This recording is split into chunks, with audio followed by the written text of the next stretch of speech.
The passenger train slowed down. Bridges, houses, traffic lights flashed in the compartment window.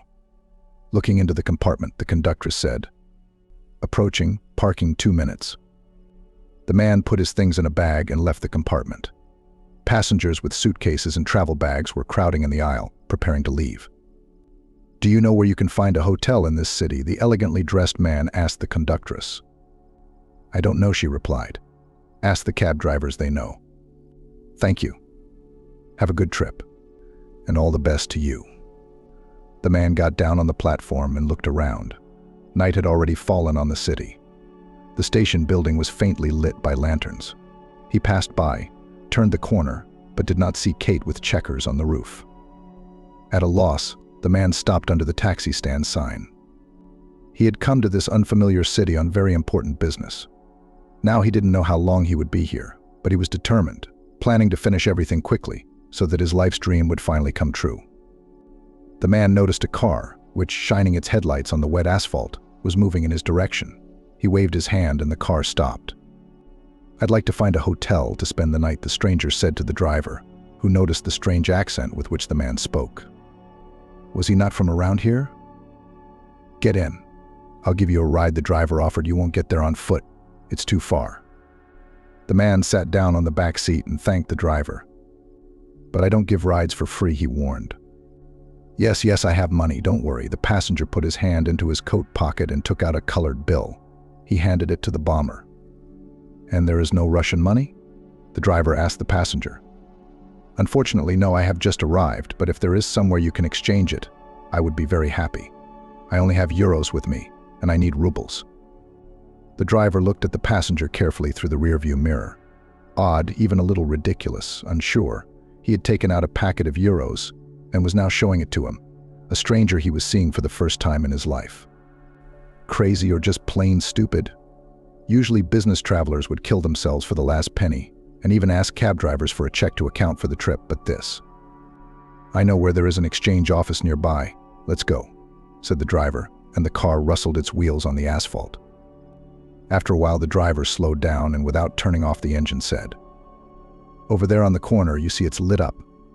They change currency there, go. I'll wait here." The passenger got out of the car, leaving his travel bag on the back seat, and headed in the direction indicated. The man did not hear the driver quietly got out after him, and, trying not to stomp, followed the dark shadow on his heels. Not reaching a few meters to the exchange, the stranger stumbled, the laces on his boots untied. He bent down to tidy his shoes. Suddenly something heavy fell on his head. From the impact, a severe pain spread all over his head, and then came the darkness. The new day began with rain. A nasty, fall drizzle sowing on the ground like a sieve. Its drops dripped down the window, making me feel sad. This fall it rained especially often. It was as if nature was tired of the summer heat and drought, and now it was trying its best to recharge itself with life-giving moisture. Megan stared out the window, gazing out through the streams of rain running down the glass. Sam had just fallen asleep. The 5-year-old girl wrapped a piece of bread in a clean handkerchief, dipped it in the sweet tea, and brought it to the lips of the 6-month-old. "Here, suck the bread," she said to her brother in a quiet voice. "There is nothing else. Here, Mom will come and feed you." The child grabbed the roll with his mouth and began to suck zealously. The girl stroked his head. Gradually, the baby calmed down and fell asleep. Why hadn't she thought of giving him some bread soaked in tea before? She could have slept herself if he had calmed down and not cried all night. Megan looked out the window, standing on a stool.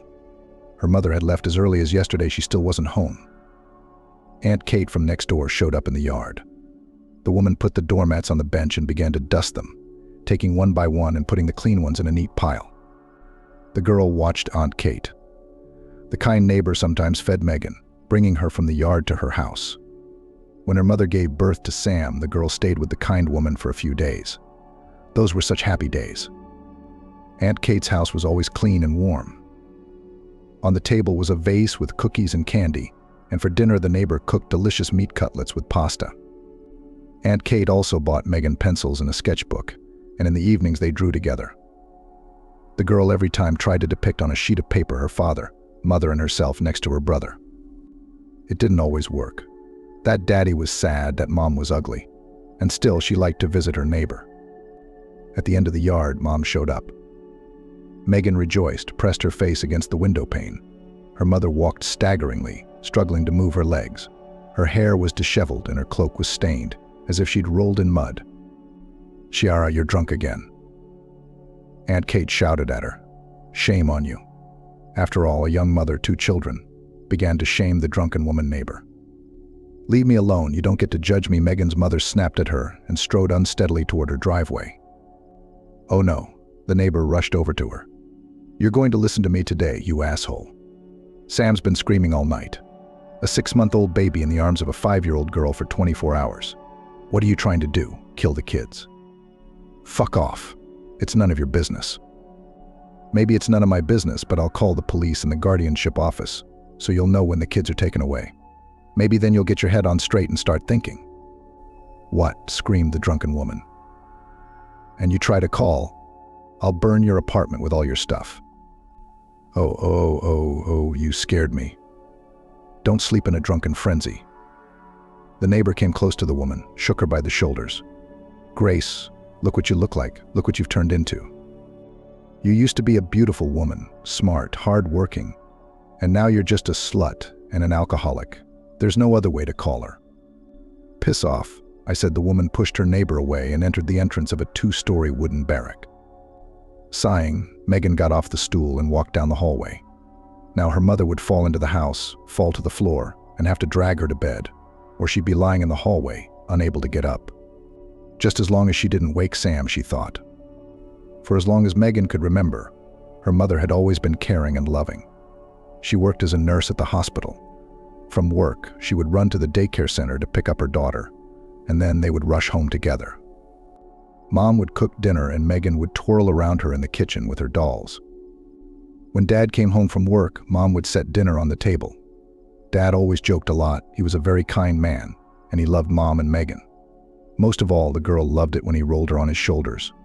And they also went to the yard together and Daddy would swing her on the swings. Then one day Megan heard some noise in the big room and came running to see what was going on.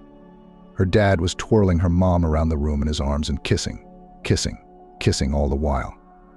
"Put it down." "I'm getting dizzy already," she asked, laughing. Dad put Mom on the couch and squatted down and stroked her belly.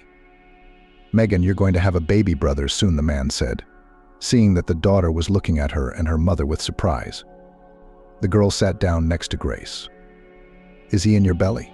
she asked her mother, but she did not answer, only smiled. "He's in my belly," my dear Daddy said.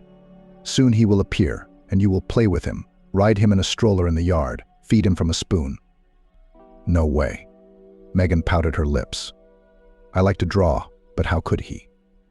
"He can't until he's little, and then you'll teach him," said her father. After a while, Grace's belly began to bulge, growing bigger and bigger and bigger, turning into a huge ball. One day, the father found his daughter crying bitterly in her room. "Megan, honey, what's wrong? Did someone hurt you?" he worried. Daddy took the girl's face in his palms and looked carefully into her eyes. "Tell me who hurt you, and I will punish him." "My brother," the girl cried, sobbing. "What brother?" The father did not understand. "The one in Mommy's belly," Megan persisted. "How could he hurt you? He wasn't born yet." The man stroked his daughter's hair, trying to calm her down. "Let him not be born." Megan smeared tears on her cheeks with her fists. "Why not? What are you talking about? Don't you want a brother?" "No, I don't. Look how big Mommy's belly is. It'll burst like a balloon and she'll die," Megan sobbed again. Her father looked surprised at her crying daughter, but then he laughed and hugged her. "Silly girl, nothing will happen to your mom," he said. "You, too, lived in her tummy at first. Mommy gave birth to you and now we are all together." The girl looked at her daddy incredulously. "Is she sure she won't die when the baby brother is born?" she asked. "Of course she won't die, little girl. Don't even worry." A month later, together with Daddy, they took Mommy and baby brother from the hospital. It was a very happy and joyful day. The day before, Daddy vacuumed the carpets and dusted the house, and Megan followed him like a tail. "Are you going to swing him on the swing too?" asked her father. "And on your shoulders you will roll?" Will you throw him up to the ceiling and catch him? Megan, he is still very young, and at first he will always only sleep and drink milk. And play. Megan didn't understand. When he grows up, then he will play. Don't rush the time, baby. Mom came out of the hospital with a blue package. The father ran up to her, took the baby in his arms, and handed the mother a bouquet of flowers. He lifted the corner of the blanket and showed Megan the baby brother. "How ugly," exclaimed the girl. "Is he going to be so red and wrinkled for the rest of his life?" The parents laughed. At home, everything revolved around the little brother. In the morning, her father took Megan to kindergarten, and in the evening, when he brought her home, the first thing she did was to run to the crib where Sam was sleeping. She would take his hand, run her little fingers over it, stroke his tummy. Her mom wouldn't let her hold her brother in her arms, but she gave Megan a bottle of formula, and the girl fed the baby, saying, "Eat every last drop, then you will grow big and strong." One day, Daddy didn't come to pick up Megan at the kindergarten. All the children had already been taken away, and she was playing alone on the playground, all the time looking toward the gate. But there was no sign of her father. When it was already dark, the teacher took the girl home. The door was opened by a neighbor, Aunt Kate. Megan ran into the apartment, rushed as usual to the crib where Sam lay. The women in the hallway talked quietly about something and the caregiver left, and then Mom came back. Her face was tearful. She collapsed helplessly on the couch and sobbed. Aunt Kate stroked the woman's hair and shoulders, soothing her, saying, "What a grief, Lord. How can you be alone now with 2 orphans?" Megan's dad died in the service. He was a fireman. That day, a vegetable warehouse caught fire. It was dry and windy in May, and the flames spread quickly through the building, covering the walls and roof. One of the floor joists collapsed, crushing the man, and when he was pulled outside, he was already dead. When Megan's mother was informed of the terrible tragedy that happened to her husband, she completely lost her mind, thrashing around like a mad woman, screaming and sobbing. The EMTs had to try their best to give her some shots to calm her down. On the day of her father's funeral, a neighbor's Aunt Kate was at home with Megan and Sam. While the baby slept, she set the plates on the table. "Bring glasses," baby Aunt Kate asked the girl, "or people will come, and we haven't set the table yet." "Why are people coming?" Megan asked naively. "It's customary. When a person goes to the next world, they bury him, and then remember him." The woman tried to explain. "What do you mean, memorialized?" The girl persisted, putting the glasses on the table. "It means that they eat, drink Kiesel, and remember the deceased with a kind word. And we in the kindergarten, too, they give us Kiesel. Are we remembering someone, too?" Aunt Kate looked sadly at the girl. Megan, who was bright beyond her years, waited for her answer. The woman hugged a little girl to her and secretly brushed away a tear that rolled down her cheek.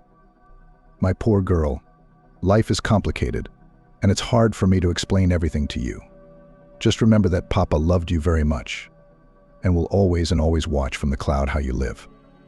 And he will also watch how friendly and smart you and your baby brother are growing up. So you never leave Sam." Megan didn't understand anything the neighbor said, but she decided she would help her mom with everything, so that her dad would see it on his cloud and praise her daughter. Megan's mother, Chiara, was taking the death of her husband very hard.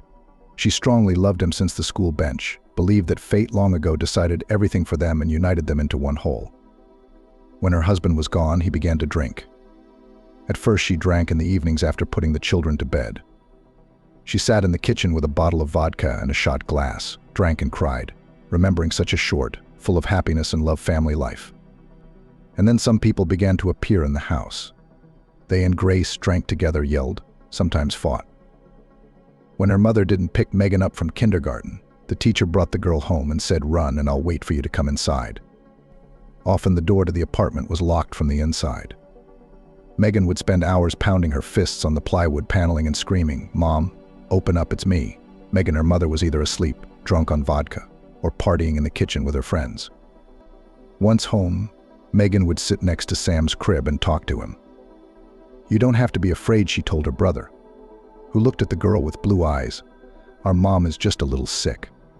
You'll see she'll get better, and everything will be like before." Megan learned to make her own formula, and when she wasn't, she heated a bottle of store-bought milk in a pot of hot water. Days, weeks, months went by, and Ciara never stopped drinking.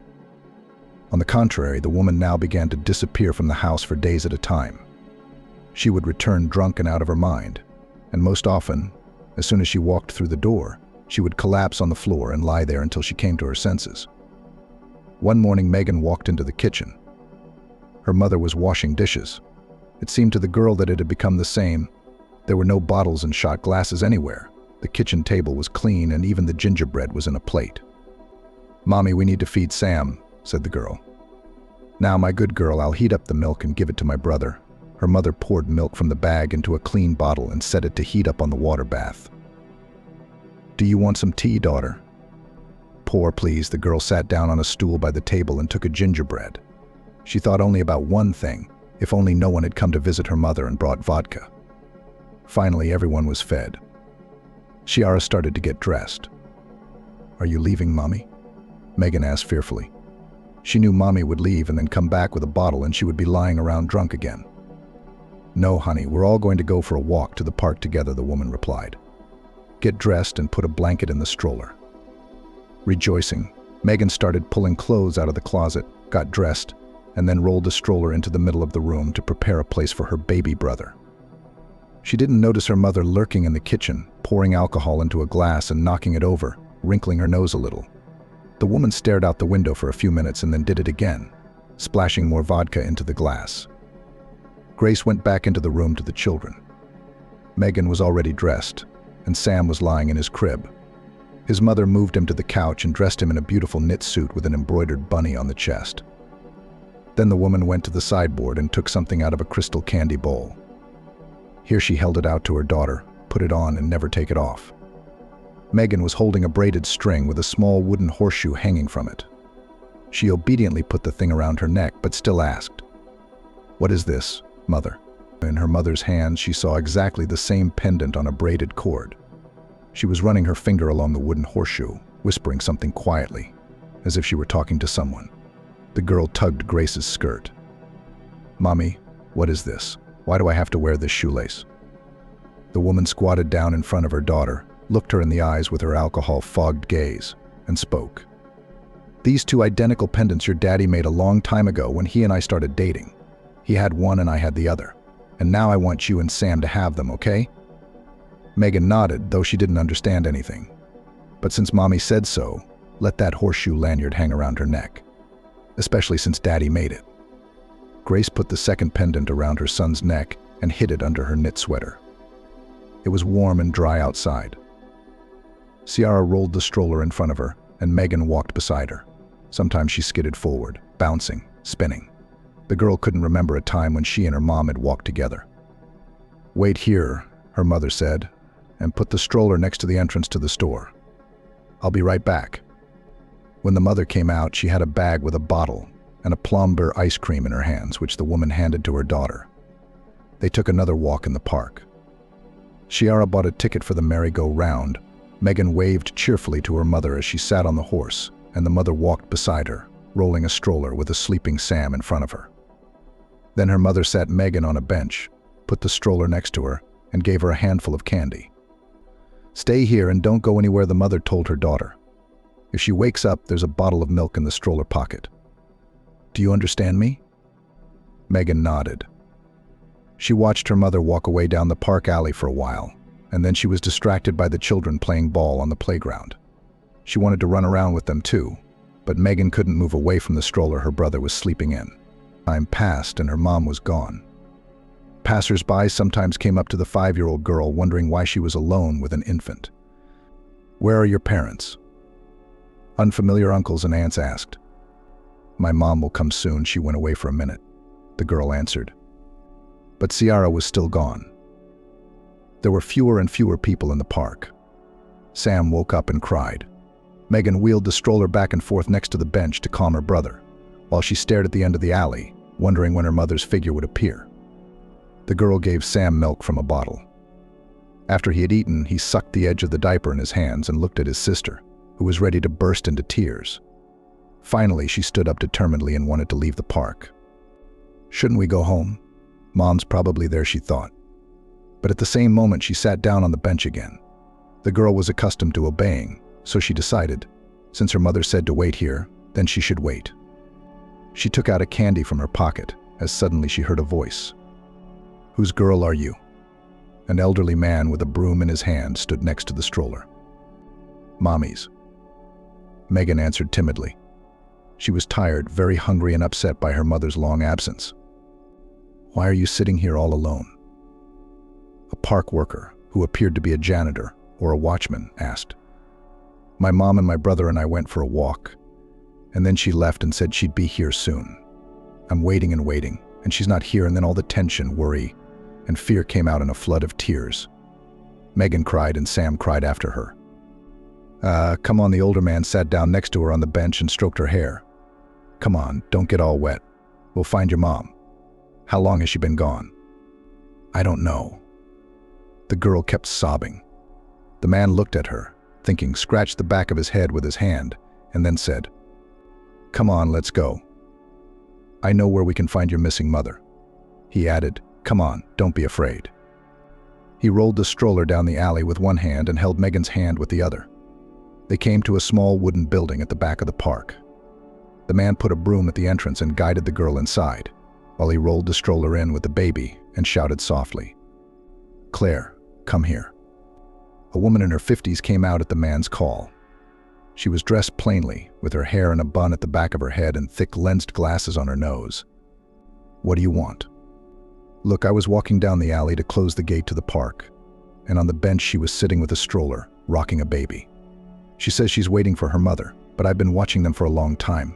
They came to the park at lunchtime and have been sitting there all day." The woman scrutinized Megan, then shifted her gaze to the boy who was grunting and grunting in the stroller. "Are they lost?" she asked. "No, we were waiting for Mommy," Megan answered, calming down a little. "She said she'd be back soon, but she didn't show up." The woman bent over the stroller and pulled out the baby. "Oh my God, he's all wet and stuffed," she exclaimed, feeling that the boy's onesies and blouse were wet and dirty. "Do you have anything to change him into?"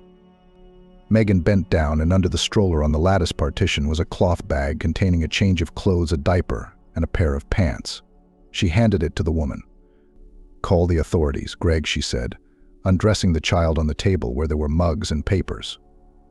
"What's there to say?" Greg didn't understand. "As it is, just say that you found children in the park." "Uff, that's the last thing we need." The man cursed.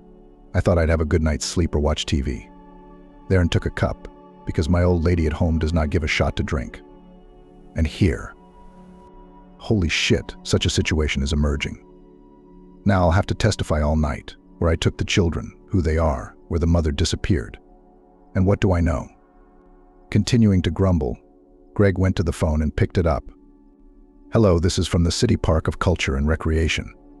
My name is Greg. I found some children in the park. They are sitting here. An older girl and a very young boy. Of course, we'll be waiting for you." The man hung up. "They said to wait," he said to Claire, who looked at him questioningly. "Where are we going to go now? We're not going to kick them out into the night." Soon the police entered the room, a man and a young girl in uniform. Megan stared at them. She knew the militia took bad people away. She didn't understand why these men had come for her and her brother. The policeman questioned Claire and Greg, then said, "We're taking them away. If the woman, the children's mother, shows up, tell us, and tell her that the kids were taken to the 36th police station." The park workers nodded. They said, "Of course, we'll do everything as it should be done." Marinka wanted to cry from fear. She felt a lump coming up to her throat. She held on with all her might. She was put in the back seat of the car, and the girl in uniform sat next to her, holding Sam in her arms. At the police station, Megan was asked various questions at length. "Where is your mom? What's her name? Where does she work? Where do you live?" But the girl could not answer anything. She didn't know the address. She only said that Daddy died, and Mom used to work at the hospital. But she doesn't go to work now because she has to take care of Sam. "Do you and your brother have grandparents?" The policewoman asked her. "No, just Aunt Kate," Megan replied. "She comes to us when Mom is ... and brings us food." I see. The girl pressed her lips and looked meaningfully at her colleague, who, sitting at the table, was drawing up a protocol. Another socially dysfunctional family. Call the guardianship. Someone from the Department of Juvenile Affairs will determine. And yes, call the duty officer. Let him put in the summary of incidents and send to other departments. If the woman's a drinker, maybe she's out on the street somewhere. Megan was tired. She wanted to sleep, and her stomach rumbled unpleasantly with hunger. The girl handed her a glass of tea and a cookie. After a while, Megan fell into a shallow, disturbing dream in which she saw her mother. She was walking down an alley in the park, getting farther and farther away. The girl wanted to run after her, but her legs were cotton, not moving at all. Megan woke up when the room became very noisy. Strangers were talking about something, pulling out some papers, writing something on them. Then they took Sam and left. "Don't worry," said the uniformed girl. "Soon they will come for you." The girl didn't understand who was coming for her. Most of all, she was worried that Sam was not around. Her mom would scold her that she had lost her brother. In the morning, Megan was brought to the orphanage. First, she was examined by a doctor. Then some aunt took the girl by the hand and took her to the shower room, washed her and gave her clean underwear, a flannel robe and tights. "Get dressed and come with me. I'll feed you," said the woman. "Are you hungry?" The girl nodded her head. In the spacious dining room, where the nanny led her, there were several small tables with stools. Just like our kindergarten, Megan thought. She sat down at the table, on which the nanny placed a glass of cocoa, semolina, and a bun. "Eat, soon all the boys will wake up and come to breakfast. Then you'll get acquainted." The nanny stroked the girl's head, sighed another orphan. What kind of mothers are these who don't need their own children? When a bunch of children rushed into the dining room, hurriedly taking seats at the tables, Megan approached the nanny and asked, "Where's my baby brother?" "How should I know?" The woman shrugged her shoulders. "They probably took him to the orphanage. He's still very young." Megan didn't know what an orphanage was, but she knew that Sam was gone, and that made her chest feel cold, sad, and scared. Megan's 6-month-old baby brother was lying on a changing table in the office of Jessica Smith, the head of the infant home. Her assistant Clara was feeding the boy formula from a bottle. Leaning over the baby, she was saying, "Eat, sweetie, he's hungry. He's so hungry, he's yapping." I don't understand what these moms lack. Jessica Smith was indignant. How many years I've been working in an orphanage, and every time they bring such abandoned children, my heart bleeds. "You don't say.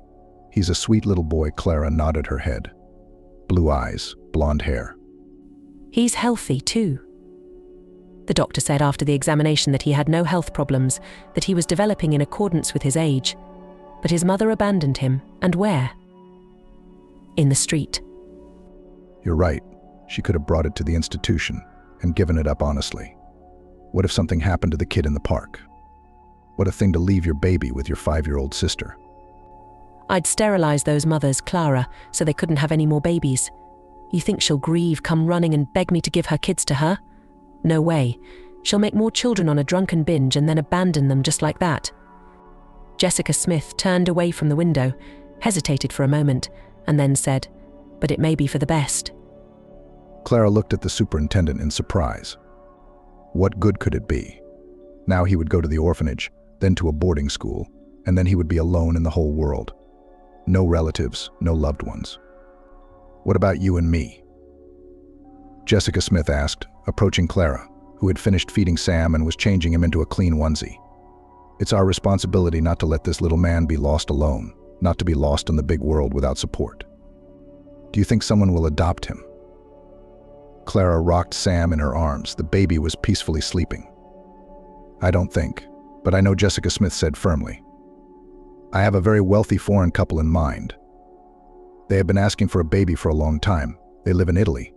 They are very wealthy people, but they are not old. But that is none of our business. This boy fully fits their description. Blonde-haired, blue-eyed. They promise to pay well. And you, when they come, do not dare to say that his mother is an alcoholic. These Europeans are very suspicious. They think that if the mother drank, then the child will not do well. Just as long as they do not find the child in another institution. Let's hope so." The morning was warm and sunny. Standing on the playground next to the sandbox, Megan greeted the children. Moms and dads came through the wicket, leading their children by the hand. "Hello, Megan," they greeted the teacher, and she smiled and nodded. It was the first work week after vacation. For a whole month, the kindergarten where Megan worked was under repair, and the staff enjoyed their vacation. Now everyone was back together and life would begin again, full of children's laughter, worries, and activities with the little ones. The children missed their teacher too, and happily showed off the toys they had brought with them, though Megan didn't approve. She thought that there were enough dolls, cubes, and constructors in the group. Besides, there were often conflicts between the children because of their personal toys. "My daddy bought me a new doll," Lara said, showing her teacher a new toy. Megan remembered what had happened to the old doll that Lara had brought to the kindergarten before her vacation. The girls had ripped its head off. Oh, how hard it had been for the teacher. Because of that doll, the girls fought in the locker room. Lara even scratched her cheek, and a drop of blood appeared on the girl's skin. The principal scolded Megan like a delinquent girl. "You know who her father is. One word from him would be enough to get us all out of here and never be able to find work again." The superintendent reprimanded Megan. "You can talk him down any way you want so he doesn't complain." "But they're kids, and things happen to them," the teacher tried to justify herself. "Different. But I don't even want to hear what Laura's father will say to you when you tell him that." Increasingly raising her tone, said the headmistress.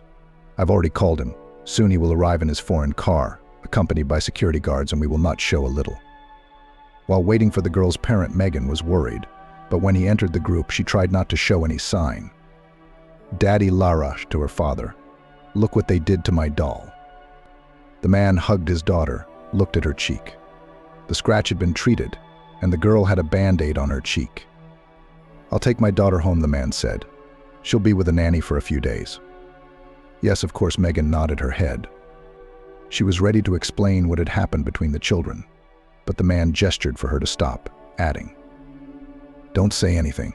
Just imagine, if it was not a simple scratch, but a more serious injury, where would you as a caretaker go now?"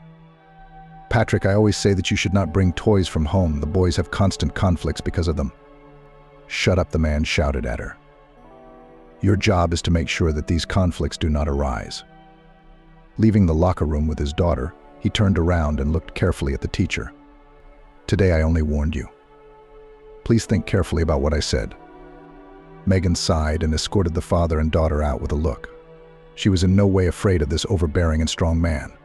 She just put herself in his shoes and wondered what she would do if something like this happened to her child. She would probably be nervous too, maybe even swear and yell at the negligent teacher. But Megan had no children of her own. After leaving the orphanage, the girl went to teacher training school for kindergarten teacher. Megan has always loved children, constantly fiddled with the younger ones, taught them to draw, mold plasticine, braided pigtails girls in the boarding school. And the little ones reached out to her. All day long she played with younger children, which caused ridicule peers. "Look, our Megan again in the mother-daughter game." They laughed. "Megan, adopt them." All at once, joked the older kids. And she didn't take offense, reading books to the children, carefully covering them at night if their blankets slipped, and in the morning making sure they brushed their teeth and washed their faces. Sometimes she wondered if someone else cared for her little brother the same way. Megan never forgot about Sam. She was only 5 when they were separated, but she still remembered her mother, their apartment, Ciara's drunken friends, and even her neighbor, Aunt Kate. Megan also remembered that day in the park when she had sat next to the stroller for a long time, waiting for her mother. As she grew older, she wondered more and more why her mom hadn't come back then. Maybe something had happened to her. What if she had been taken to the hospital? What if she had been attacked by bandits? There had to be some reason why Mom hadn't come back to the park for them. But with each passing year, Megan realized more and more clearly that her mother had simply abandoned them. A year before graduation from the orphanage, when the girl was 15 years old, the superintendent showed her documents, which contained scant information about the girl's mother, as well as the address where Megan and her brother used to live. It turned out that the police officers managed to track down Ciara, but immediately after that she was deprived of parental rights to both children. The woman was found drunk as a skunk on the street. She was lying near a liquor store, holding an empty bottle of vodka. Passers-by were indignant. Where did you see a drunken woman sleeping in the middle of the day on a busy street? Someone called the police, and Ciara was taken to the station. After hearing about it, Megan decided to find her mother. The girl wanted to know where her brother was. She found the address of the barracks, which she vaguely remembered from childhood memories, went up to the second floor and knocked on the door. No one opened it. Megan knocked a few more times and then went out into the yard and sat down on a bench. "Jesus, Megan, are you there?" She heard a cheerful call. An older woman ran up to the girl. Megan recognized her as her neighbor, who often took her to her house as a child and treated her to delicious gingerbread. She remembered how Aunt Kate had scolded her mother for drinking and going out, leaving the children alone at home hungry and unsupervised.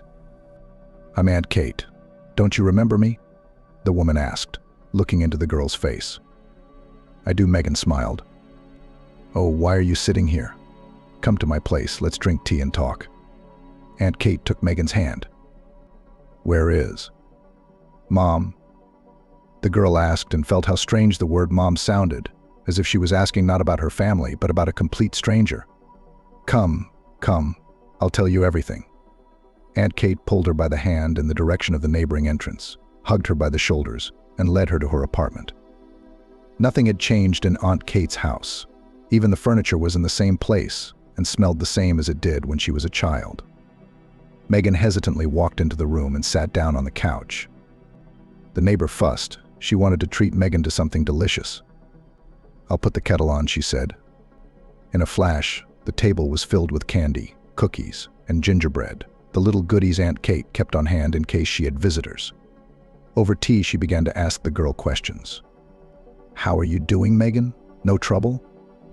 "I'm fine, Aunt Kate, I'm fine. I'll be out of the orphanage soon. I'm going to teacher training school." "You like kids, huh? No wonder. Sam was in your arms all the time, even though you were just a baby yourself." "Do you know where my brother is?" Megan asked with concern in her eyes. The neighbor sighed, rubbing the corner of the tablecloth. "I came to see you, Megan, at the orphanage. A long time ago, really, a couple weeks after you and Sam were taken away. They wouldn't let me in, said I wasn't related." "Thank you for your concern." Megan waited impatiently for Aunt Kate to say something about her brother.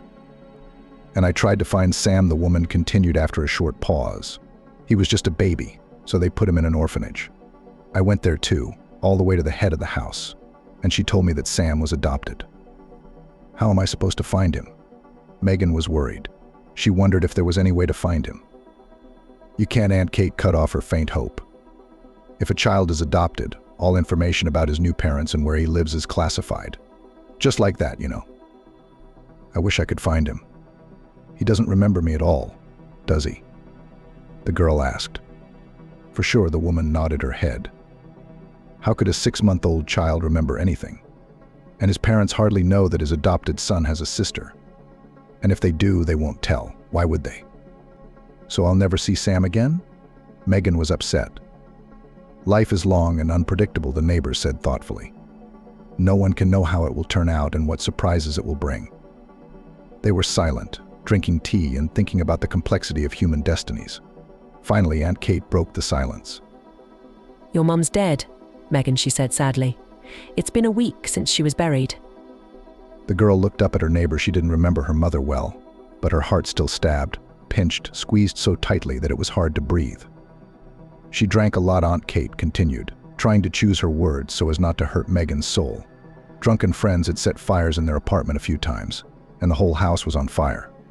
They went to the council, demanded that Grace be evicted. But no way. Megan listened to her, staring thoughtfully out the window. Maybe it was for the best that her mother had left her and Sam in the park. Megan herself was well fed and clothed, doing well in school. And Sam has parents now. I wonder if they take good care of him, if they love him like family, she thought. "Oh yes," the neighbor suddenly became alarmed. "I found the photo cards when I cleaned your apartment after your mother's death. I'll bring them to you. I kept them for myself, thinking I'd give them to you or Sam someday." Aunt Kate left the kitchen and returned a minute later, holding the black and white photos. She placed them on the table in front of the girl and sat down across from her again. Megan took the pictures carefully, gently, as if they were something very precious, very expensive. There they were, Dad, Mom, and her, and in another picture, Dad and Mom alone. Mom in a wedding dress and veil, and Dad in a suit and tie. Young and very handsome, the parents were smiling, looking very happy. And in this photo, Megan and Dad are next to the stroller Sam was sleeping in. You know what Megan Aunt Kate said in a serious, firm voice? Go to the council, claim you're the late Ciara's daughter so you can keep the apartment. If you get out of the orphanage, where will you live? I've saved all my papers. I've got them. Our barracks is being demolished. Maybe you'll get a comfortable apartment. Thank you, Aunt Kate. Megan thanked her neighbor. I'll be sure to go. The woman went into the room and brought a cardboard folder, handed it to the girl. Here's everything. It's got documents and everything I thought you might remember. I don't know why, but I also put a fireman's badge, which was left by your father, and his certificates for excellent service. Can I have more pictures? Megan asked. Oh, come on, baby, of course you can. I saved them for you. The neighbor reached for a nail on the wall. And here are the keys to your apartment. They're spare keys. I've always kept them with me. Thank you, Megan thanked the woman again. They hugged tightly, and the girl left the apartment. Looking out the window as she walked slowly across the yard, Aunt Kate crossed her figure. God take care of you, girl. The first day of work after vacation went well. Apparently, having missed each other, the children played merrily, not even fighting. Megan also had time to have a good rest and began her duties with enthusiasm. She has a preparatory group. We need to do more to prepare the children for school. After breakfast, she repeated with the children the alphabet and numbers up to 10, and then took the children for a walk outside. While the children played, Megan and 2 other teachers from other groups talked on the sidelines. Jake. Drop that rock right now, Megan's colleague Vanessa shouted when she saw that the wiry boy had picked up a shank from the ground and was about to throw it at one of the kids. I'll put you next to me now and you'll stand punished for the whole walk. The boy put the stone on the ground and ran away. I'll turn gray with them. These are not children, but a punishment of some kind. Vanessa theatrically raised her hands to the sky. Oh, why the vacation ends so quickly? And do not say, supported her Angelina. My friend and I went to the south for 2 weeks. Girls, I'll tell you, the best place to have a great, there is no romance. The men at the resorts were swarming around us like bees. I still do not understand. Angelina, how do you manage on the salary of a kindergarten teacher in the resorts to roll? Vanessa asked. If it were not for my husband, I would be alone on these pennies long ago, starved to death. You just don't understand anything. Angelina raised her finger up moralizingly. At the resort is not money is the most important thing. Yes? I wonder what is. No, of course, you need to buy a plane ticket, book accommodation, but you can do it all in advance, so you don't have to spend your vacation money later. Angelina sighed and folded her arms on her chest. At the resort, girls, the main thing is the bow. What Vanessa didn't understand, staring at her friend and colleague. What onions? Onions. Oh, you're dark, Vanessa. Sitting with your husband in a paneled 2-bedroom, nowhere to go work, home, work, and people have long since learned to live in a new way. What's onions got to do with it? The teacher persisted. Onion means image. What image you create for yourself, so you will spend your vacation at sea. That's what you should spend your money on. Nice clothes, makeup, manicures, and rejuvenation treatments. You, by the way, both of you should go to a beautician. Without hearing Angelina, Megan and Vanessa laughed. Angelina had a very smart look when she gave advice, and she herself was still not married by her 40s. And that, without embarrassment, continued to share with her friends the secrets of winning cavaliers. I'm here before going to the resort, went to a familiar beautician, Angelina said, as if inadvertently showing a new fashionable manicure. So she advised me a beauty injection. It's just magic. Wrinkles are instantly smoothed out, as if there was never a hint of them. And where did your beautician injected you? Laughing, asked Vanessa. There, Angelina pointed her manicured finger on her forehead between her eyebrows. My friend noticed that on the forehead wrinkles appear. They really spoil the expression of the face, not to mention the fact that they give away age. And now her forehead is as smooth as a young girl's. You should have it done, too. Vanessa took a small mirror out of her pocket and looked into it. There was a small crease on her forehead. The woman wrinkled her nose, then ran her hand over the wrinkle. What did I tell you? Angelina looked triumphant. Soon your man will tell you that you've grown old and look like Baba Yaga. Oh, come on. Vanessa waved away, but stopped laughing, thinking. And you, Megan, too. It would not hurt to pierce the interbrow, because your expression always seems frowning and dissatisfied. Oh, thank you, Angelina. I'd better refrain from it, so I don't have to walk around with facial nerve palsy, Megan said politely but knowingly. You girls don't look after your appearance, Angelina shook her head. Women after 40, there is nothing left but to resort to the help of specialists, because nature at this age turns to us backwards, and to the young backwards. Don't be crazy. Angelina Vanessa was still trying to argue with her. There is nothing more beautiful than natural beauty. Listen to you. Megan and I should have our asses tightened and our boobs made of silicone. I don't think that's going to help you. Angelina waved her hand. After work, you rush to your husband like a horse at the races, and from Megan in general, men flee like the plague. What's wrong with loving my husband? Vanessa stood up, but Megan stopped the argument. A glance at her watch told her it was time to go to group. It was getting close to lunchtime. After work, Megan stopped by the supermarket. On the way back from daycare, she suddenly remembered Angelina's words for some reason. She was right about something. Megan would soon be 45, and it seemed like a lifetime, but no family, no children. She gives all her warmth to her students, and those who graduated from kindergarten probably forget about her. However, Megan had a chance to marry. While studying in pedagogical college, she met a student of medical school, future surgeon Brandon. The guy was nice, well-mannered, intelligent. Everyone said that he was waiting for a brilliant future. After graduating from the university, he was assigned to the Far East. That day, he and Megan celebrated Brandon's diploma in a small summer cafe. The guy took her hand, looked carefully into her eyes, and asked, "Will you be my wife?" Megan was confused. She liked Brandon very much. The girl was very afraid that his parents, who were also doctors, would treat her badly because she was brought up in an orphanage. But they perfectly accepted Megan. Never a word or a look did not express dissatisfaction with the choice of their son. She and Brandon had noble and necessary professions. She brought up children, and he saved people from terrible diseases. When Brandon proposed to Megan, she did not know that he had already been assigned to faraway Boston. After saying, "I'll think about it," she was almost certain she'd say yes. There was no reason for Megan to turn Brandon down.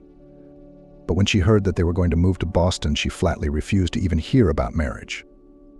Not understanding why Megan was acting this way, the young man tried to ask her what was wrong with the move.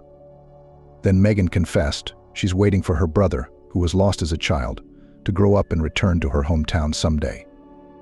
That way there's a chance they'll find each other again. And if she leaves, she'll never see Sam again.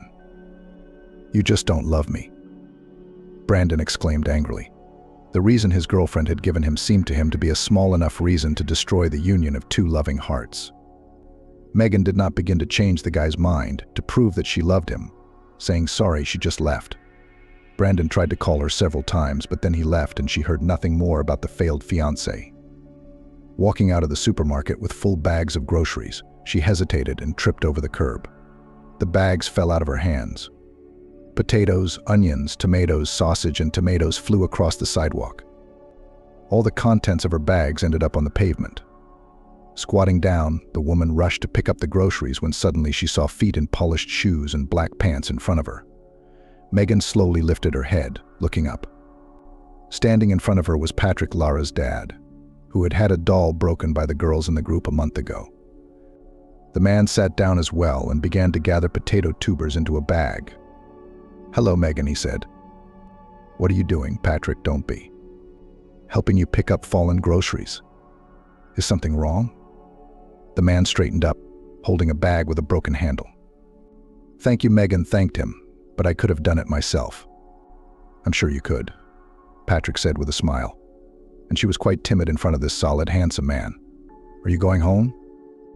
"Yes," Megan answered quickly, then wondered why she was telling him where she was going. The woman held out her hands to take the package from Patrick, but he prevented her from doing so. "Then let me give you a ride home," the man offered politely. "Your bags are torn. It's uncomfortable to carry them. And what if you drop them again, and I'm not around?" The man's face was completely serious, even imperturbable, but his eyes sparkled with fun. Megan was completely confused, frozen in indecision, looking at the bags in Patrick's hands, then at him. Seeing that her daughter's teacher was hesitant to agree to his proposal, Patrick added, "I feel bad about that conversation." To be blunt, I feel guilty that I spoke to you so rudely when Lara's cheek was scratched. So consider my offer as a sincere apology. Let's go." He took Megan by the elbow and led her to a beautiful black car. The driver jumped out and opened the door. The woman sat down in the back seat. Through the window pane, she saw the driver take the bags from Patrick's hands and put them in the trunk. The car moved off. Megan felt uncomfortable about taking advantage of her kindergartner's father's offer, and he seemed to see the whole thing as a fun adventure. "How did Lara behave in kindergarten today?" he asked. "That's a strange question," Megan smiled. "Your daughter's behavior is impeccable." "I guess you just don't want to upset me." The man tilted his head slightly and looked at the teacher. "Her nanny is just a barrage of complaints about me when I come home. Lara doesn't eat her porridge well. Lara refused to sleep during the day. Lara stepped in a puddle and soaked her shoes." Patrick laughed merrily. "The porridge, the afternoon nap, and the wet shoes are minor things." Megan smiled. "Much more important, how Lara perceived her surroundings and people."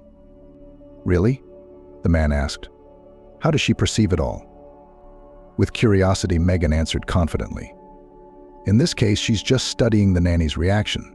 So she's getting an experience that fits into a simple pattern. If I do this, then this will happen." And I thought she was just messing with the nanny and testing her patience. The car pulled up in front of Megan's driveway. The driver obligingly opened the door and gave her a handshake, then pulled bags from the trunk of the car. "It was a pleasure giving you a ride," Patrick said, and shook Megan's hand. "Igor will help you carry the groceries to the apartment." Realizing that it was useless to refuse help, the woman didn't resist. "Goodbye," she said, and walked toward the elevator, feeling Lara's father's gaze on her back. Stepping out of the elevator, she opened the apartment door with her key and let the driver in. He strode resolutely into the kitchen, put the bags on the table, and, saying "have a good day," and left. Closing the door behind the guy, Megan kicked off her shoes and hung her coat on her shoulders. She looked at herself in the large mirror above the dresser in the hallway. "The wrinkle on my forehead is really noticeable," the woman thought, and ran her finger along the skin between her eyebrows where a shallow crease was visible. Angelina was right. Megan wasn't doing well with men. Everything in her life seemed fine. Aunt Kate, a neighbor in the barracks, had advised her to go to the city council to apply for privatization. A few years later, the barracks was demolished, and all the residents were given apartments in a new 9-story building in a bedroom community. True, by that time Aunt Kate was already gone. Megan, who then lived in a dormitory pedagogical school, was very happy to have her own apartment. As soon as the occupancy of the apartment building began, she moved in and began to organize the apartment. Megan herself glued wallpaper, chose furniture, bought dishes. She hardly knew how to cook, as the orphanage did not teach her how to cook. So in the evening she learned recipes for different dishes, finding them on the internet. Sometimes her friends from the pedagogical school came to her, and they organized parties.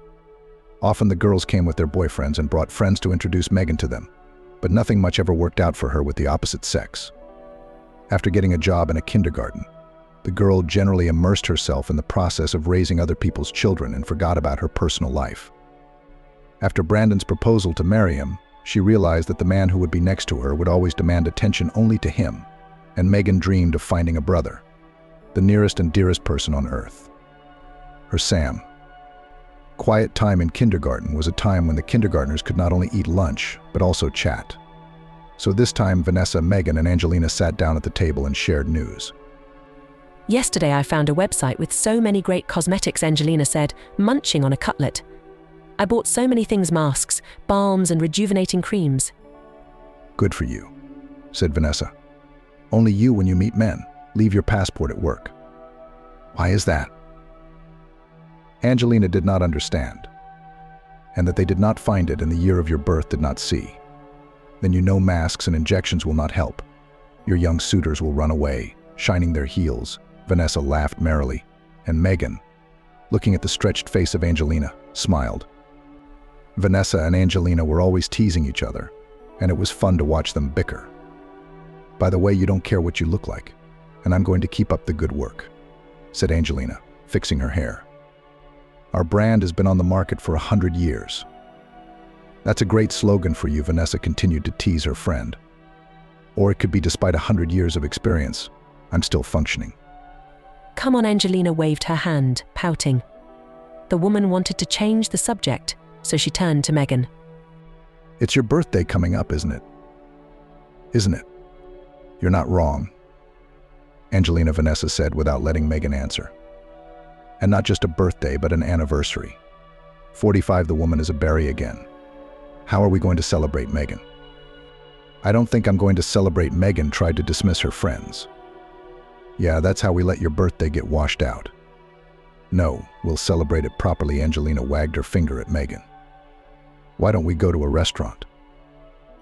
My husband and I have not been anywhere for so long. You forgot to add, we haven't been anywhere but the couch. Angelina interrupted Vanessa. No restaurants. It is no longer relevant, and in general, there is boring and there are no decent free men. And our Marinachka Vladimirovna should urgently look for a beau. Megan laughed. Too serious were the plans for her anniversary among her friends, and she had not even thought about how she would celebrate the anniversary.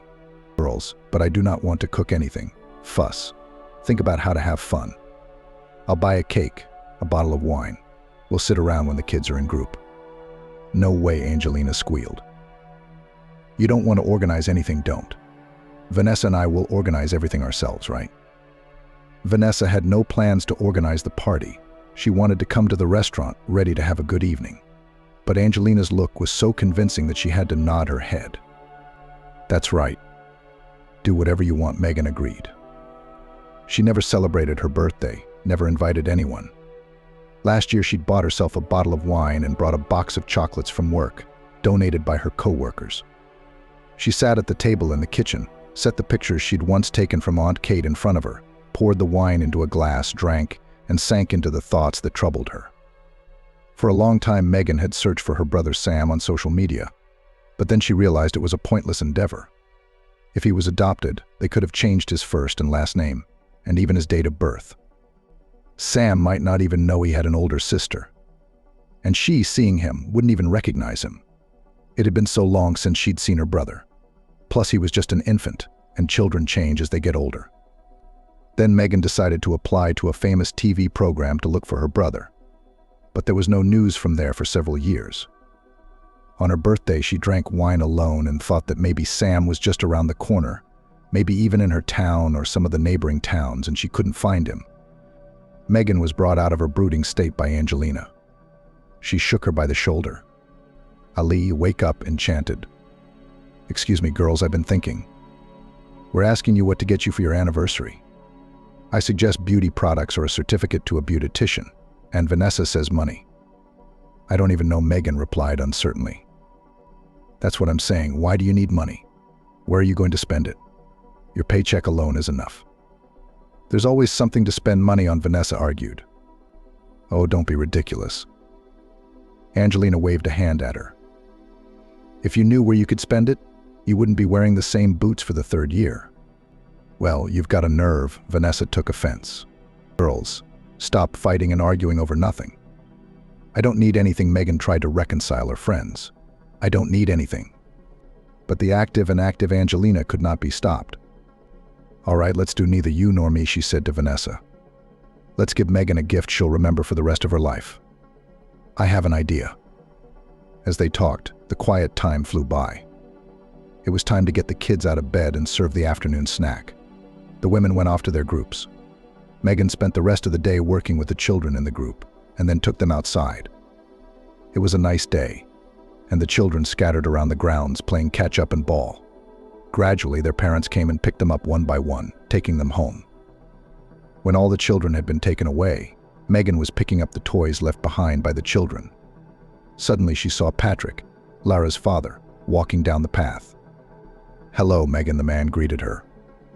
Good evening, Patrick, and Lara has already been picked up by the nanny, said Megan, surprised that the girl's father came to the kindergarten, and even so late, when all the children were already taken away by their parents. I know. The man stopped next to her. I just really wanted to walk you home. You don't have to, and it's embarrassing, Megan said. She was confused, not understanding why her father had suddenly decided to take her home. The woman looked at the road. There, behind the fence, was Patrick's car, and the driver was standing nearby, waiting for the chief. Do not refuse. I am very pleased. And secondly, I would like to talk to you about your daughter, said the man. It's very important to me. Well, all right, Megan agreed. I'll just go up to the group, get my purse, and lock the door. I'll wait for you by the car. Patrick turned and walked down the path toward the gate. When Megan approached him, he opened the car door for her. Please have a seat. He helped Megan sit down and sat down himself. On the way out, the man asked the kindergarten teacher, "How was your day, Megan?" "Good, nothing extraordinary happened. The children are healthy, active, no one quarreled, and that's great," she replied with a smile. "What did my Lara do?" Patrick asked. "You have a wonderful, very well-mannered and smart girl," praised Megan. "That's true. I haven't had any problems with her in previous years." "I think you're giving her too much credit." "It's not my policy at all," Megan replied. "I always try to tell parents the truth about their children, although many people don't always like to get a teacher's opinion about their child." "I'm curious," the teacher's interlocutor responded enthusiastically. "Your daughter is a non-conflict, inquisitive child, but in my opinion she lacks female affection, communication." "Megan, I'm sorry to interrupt you," the man looked her in the eyes. "Let's go for a walk. It's only a couple of blocks from your house, and the weather today is so conducive to walking." Megan was surprised at the suggestion, but agreed to walk. They got out of the car and walked slowly down the sidewalk. "Let me start by saying that Lara is not my daughter," Patrick told Megan. "Then whose is it?" "My own little sister. When Lara was only a couple months old, her sister disappeared, and then she was found murdered." "That's awful," Megan said with a shrug. "Yes, it was a tragedy," Patrick replied. But Megan opened her mouth, but the man beat her to it. "Do you mean to ask why she calls me Dad?" he asked. "Actually, yes. At my sister's grave, I gave my word that I would raise Lara as my own daughter. I've never been married. I've never had children of my own. At least I don't know anything about them.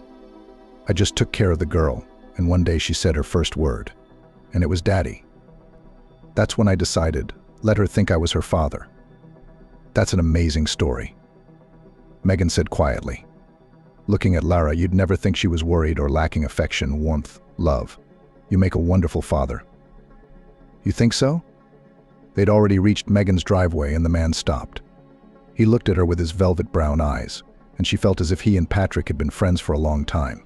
Their conversation during the short walk had been very confidential. "Megan," the man said, "I enjoyed talking to you so much. You're a wonderful, understanding, attentive person and a very beautiful woman." Megan was a little embarrassed, lowered her eyes, but felt that the words of Lara's father were pleasant to her. "I would very much like to invite you to the restaurant this Sunday.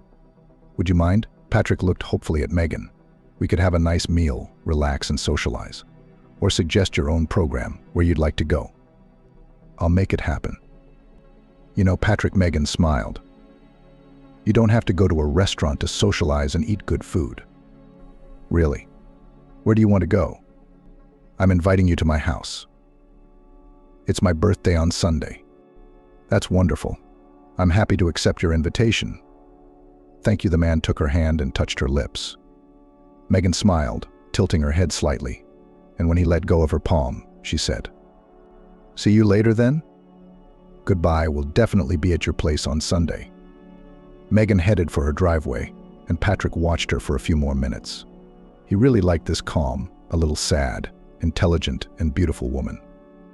"I should instruct my secretary to pick out the best bouquet of flowers and suggest gift options," he thought as he got into the car. The week was drawing to a close. In the evening, Vanessa and Angelina went shopping. They couldn't decide what to get their friend for her anniversary. "It has to be special," Angelina said, "so that she would remember it for the rest of her life." "Why bother?" Vanessa argued. "The main thing is to make Megan feel good." "Ugh, I don't like cliches," Angelina exclaimed, stopping. "A person should get something he doesn't have. And you, then a set, then bedding, then a vase. Do you think she needs it?" "No, of course not, but they're all necessities." "What do you think she needs?" "She needs a good man, that's what she needs," Angelina answered firmly. "Without men, life is a bore." Vanessa looked at her friend in surprise. No, of course she had seen in various TV shows how men are packed in a big box, and then they jump out of it, like a devil from a snuff box in small panties and with a bare torso. But to give a gift like that to Megan, it never occurred to her. You want to pay for a stripper? A call boy? Vanessa asked uncertainly. Call it what you want, but I've decided Megan needs a jolt. We'll get her a man for tonight and let her figure out what to do with him. Where are we going to get him? Let's go. Angelina pulled her friend by the hand to a bench across the street from the hypermarket. Sitting down on the bench, she took out her cell phone from her purse. After searching something in it, she dialed a number. Hello, we need a boy, that is, a man for entertainment on the anniversary. How much? Are you crazy or what? Are your men made of gold? Having switched off, Angelina indignantly said, You're completely crazy. A man for the evening for the price of an eagle horse, damn. What? Did the idea fail? Vanessa gloated. Let's go, there is a great department of good, quality linens. The woman nodded toward the hypermarket. But Angelina was not the kind of person to give up at the first difficulties. Pensive, she remained silent, looking in front of her. Suddenly her gaze fell on a beggar who sat right on the ground next to the shopping center. I have an idea, she exclaimed. We'll find a man for Megan Vladimirovna right on the street.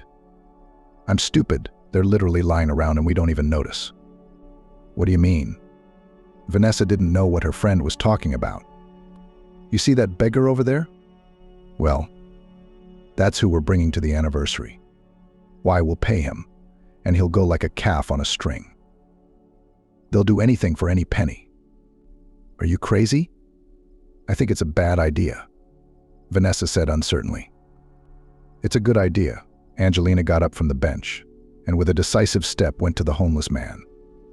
Stopping in front of the homeless man, in front of whom lay an old, dusty hat with change, she opened her purse and gave the homeless man 100 rubles. He nodded gratefully. Thank you. Do you sit here every day? She asked, pretending that she wanted to take out another bill from a pink leather purse with rhinestones. I sit here from morning till evening, answered the homeless man. Do you want a lot of money? You want to sell my organs? The homeless man was frightened. He got ready, grabbed his hat, and scattered the money in the pockets of his dirty raincoat. He was about to run away from this well-dressed strange woman, but she stopped him. Wait, what the hell do I need your organs for? What, should I pickle them or something? Trying not to scare the homeless man, Angelina said. I suggest you go to visit a lady. She has a holiday, a birthday, you know. The homeless man looked at Angelina with empty, frightened eyes, not understanding what this beautiful woman with bright makeup on her face wanted from him. You will congratulate her and spend the evening with her. You'll eat delicious food and drink wine, and I'll give you this much. Angelina took out 2 red $5,000 bills from her purse. 10,000 rubles for one evening. How do you like the offer? And you won't cheat? The homeless man was still looking at Angelina with apprehension. Yes, painfully, I need to offend you. You already out, life offended. On the contrary, you will help me, and I will help you. The homeless man nodded his head. That's good, that's the deal, Angelina rejoiced. In short, tomorrow sit here. We'll come to you with that woman over there, and then you'll get your money. You won't let me down. Shaking his head, the man sat down again on the paving stones and spread his hat in front of him. Angelina stood next to him for a while, thought, and then, shoving another 50 rubles into the homeless man's hat, walked toward Vanessa sitting on the bench. The thing is in the hat, she said triumphantly. I'm good, and that's what I had to prove. Vanessa thought her colleague's idea was crazy, reckless, and ridiculous, but Angelina couldn't be persuaded. Adventurism is always fountained in her, making her go for the most reckless and crazy deeds. However, Angelina always got out of the most difficult situations. Vanessa still remembered the story, at which all the teachers in kindergarten laughed for a long time.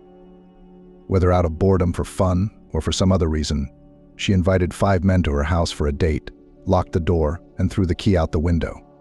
When she then told how they, until the morning, whoever they wanted, tried to win her attention, everyone died with laughter. However, when the men, quite drunk, began to fight and the situation took a dangerous turn, Angelina had to call the emergency services to break down the door and let the raging men out. On Sunday, Megan decided to sleep longer, but forgot to turn off the alarm clock on her smartphone, and it persistently notified that it was 7:30. The woman turned off the alarm clock, but she couldn't go back to sleep. She took a shower, brewed coffee, and began to think about what to prepare for the holiday table to treat her friends. Megan was also worried about what Vanessa and Angelina would think of her when they saw Patrick. She hadn't told them she'd invited Lara's dad from her group to visit. Flipping through pages of websites on the internet, she wrote out a few salads, some other simple appetizers on a piece of paper, and decided to roast some French-style meat in the oven. The woman opened the refrigerator.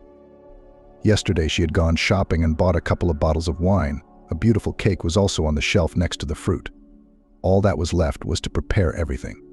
She laid out the ingredients needed for the holiday dishes on the table, put on an apron, and started cooking.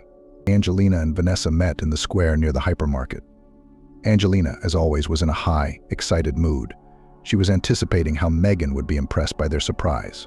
Vanessa, on the other hand, still thought Ricky's idea was stupid. I understand, to introduce her to a good man, decent, with a normal job, but you're dragging a bum to her. Oh, believe me, tortured men make the best husbands.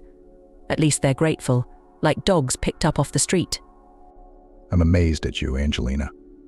You have an answer for everything, and it's hard to argue with you. Don't argue with me, just do as I say. Let's go. There he is. He is sitting there, little dove, waiting like a sweetheart. Angelina giggled and went towards the homeless man, who was sitting in the same place as yesterday. The man, seeing Angelina, got excited, jumped up from the paving stone, stretched out in a string. "Hello, sufferer," cheerfully greeted the homeless man. "What's your name?" "Alex," said the man. He scratched his thickly stubbled chin and bent down to pick up his hat. Take the money. Throw this junk in the trash. There's no need to carry unnecessary dirt from the street." The homeless man obeyed and then followed the women. Angelina brought her friend and the strange beggar to her house. "Take off your shoes on the landing, because my floors are washed," she told him, "and throw off your clothes right away." Angelina gave the homeless man a large bag to put his things in, and then led him into the hallway, looking him over from head to toe. For a minute it occurred to her that the clothes on the man were expensive, high quality, but they were very dirty and even torn in some places. The sweater had once been snow white, and the jeans had an almost obliterated but recognizable label of a famous brand on the back. "How long have you been homeless?" she asked. "About a month," the man answered. "I'm not from around here. I came to." "Spare me the details of your nomadic life," Angelina interrupted the homeless man. "Anyway, here's the bathroom. There's a towel, a razor, soap, shampoo, everything. Anything you might need. Go wash up and get cleaned up. Got it, Alex? Shit, is that a name or a nickname?" The man said nothing, walked through the bathroom door and locked himself inside. "Why did you lock yourself in?" Angelina shouted, laughing. "You think we're going to watch you? Yeah, we haven't seen your stuff, have we?" Vanessa poked her friend in the side. "Why are you doing this to him? He may be homeless, but he's a human being." Angelina ignored her words and went into the room. She opened the closet and thought about what to wear as a gift for Megan. "Well, Vanessa, shall we wrap our present in a pretty wrapper?" Angelina was having a lot of fun. Everything that was happening was an exciting adventure for her. The woman stood on a stool and pulled a large box from the mezzanine. "These are my late daddy's things," she said, nodding at the neatly folded shirts, pants, and jacket. The box even held my father's underwear. I don't know why I haven't thrown it all away. I can't bring myself to do it. From the bathroom, I heard the voice of Alex, the homeless guy. "Women, there is a robe hanging here. Can I put it on?" "Go ahead," shouted Angelina. A few seconds later, the homeless man appeared in the hallway, wearing a satin pink robe that barely covered his buttocks and did not fit over his chest. Angelina laughed, unable to contain her emotion. Vanessa smiled, saying glamorous. Alex was embarrassed. He crumpled in the doorway of the large living room, scrutinizing himself in the mirror. The women noted that after the laundering, the man looked quite decent. He looked no more than 40 years old, though at first Vanessa thought he looked about 50. Smoothly shaved with combed blonde hair, the man smelled of shampoo. "Okay, come here," Angelina called to him in a commanding tone. The woman started pulling clothes out of the box. Socks, underwear, pants, shirt, tie, fell on the couch. "Let's try them on," she said, pulling out her father's family underwear in front of the homeless man. The man hesitated, clearly embarrassed. "Could you turn away while I'm getting dressed?" he asked, looking at his employers with an embarrassed look. "Look, Laris, the Baron are shy," Angelina laughed again, and then added, "Okay, relax, we are in the kitchen, if anything." The women left the room, leaving Alex alone with a mountain of clothes left by Angelina's late father. When the man entered the kitchen, they stared in amazement. The homeless man looked decent enough, his suit fit neatly, and his blue shirt matched the color of his eyes. "Wow," Vanessa said in surprise. "And what did I tell you?" Angelina said triumphantly, pleased with herself. "Washed, combed, dressed up. What is not a handsome man? Would you like some tea?" The homeless man did not refuse. He sat down at the table, and Angelina put in front of him a cup with fragrant tea and a couple of sandwiches on a plate. The man happily munched on a bun and sausage, drinking his tea. Finally, Angelina put the cup in the sink and said, "Stop eating, we're going to visit. There, and fatten up." She looked at her watch and started to get ready. "We still have to pick up the flowers, let's hurry up," she said to Vanessa and Alex. Angelina was anticipating the emotions of the upcoming evening. She drew all kinds of pictures in her imagination. But most of all, she couldn't wait to see Megan's face when she found out that they had brought her a real street beggar as a gift. Vanessa thought the idea was silly, but being excited by Angelina's excitement, she decided to see what would happen. Standing on the doorstep of Megan's apartment, they shoved a bouquet of roses into the homeless man's hands. Vanessa pressed the bell button. A beautiful trill sounded, followed by footsteps. Hi, the friends shouted together when they saw a dressed-up colleague in a white collar dress with styled hair. Here we are, and not empty-handed. The guests walked into the hallway. Angelina poked Alex painfully in the side, who, confused, hesitated from foot to foot. He flinched and held out the bouquet to the birthday girl. "Happy birthday," said the man. "Thank you," Megan said, accepting the flowers and looking at her friends with a questioning look. "And this is Alex, meet Alex." Angelina chirped as if nothing had happened, kicking off her shoes and heading into the living room. "This is our surprise for you," Vanessa said.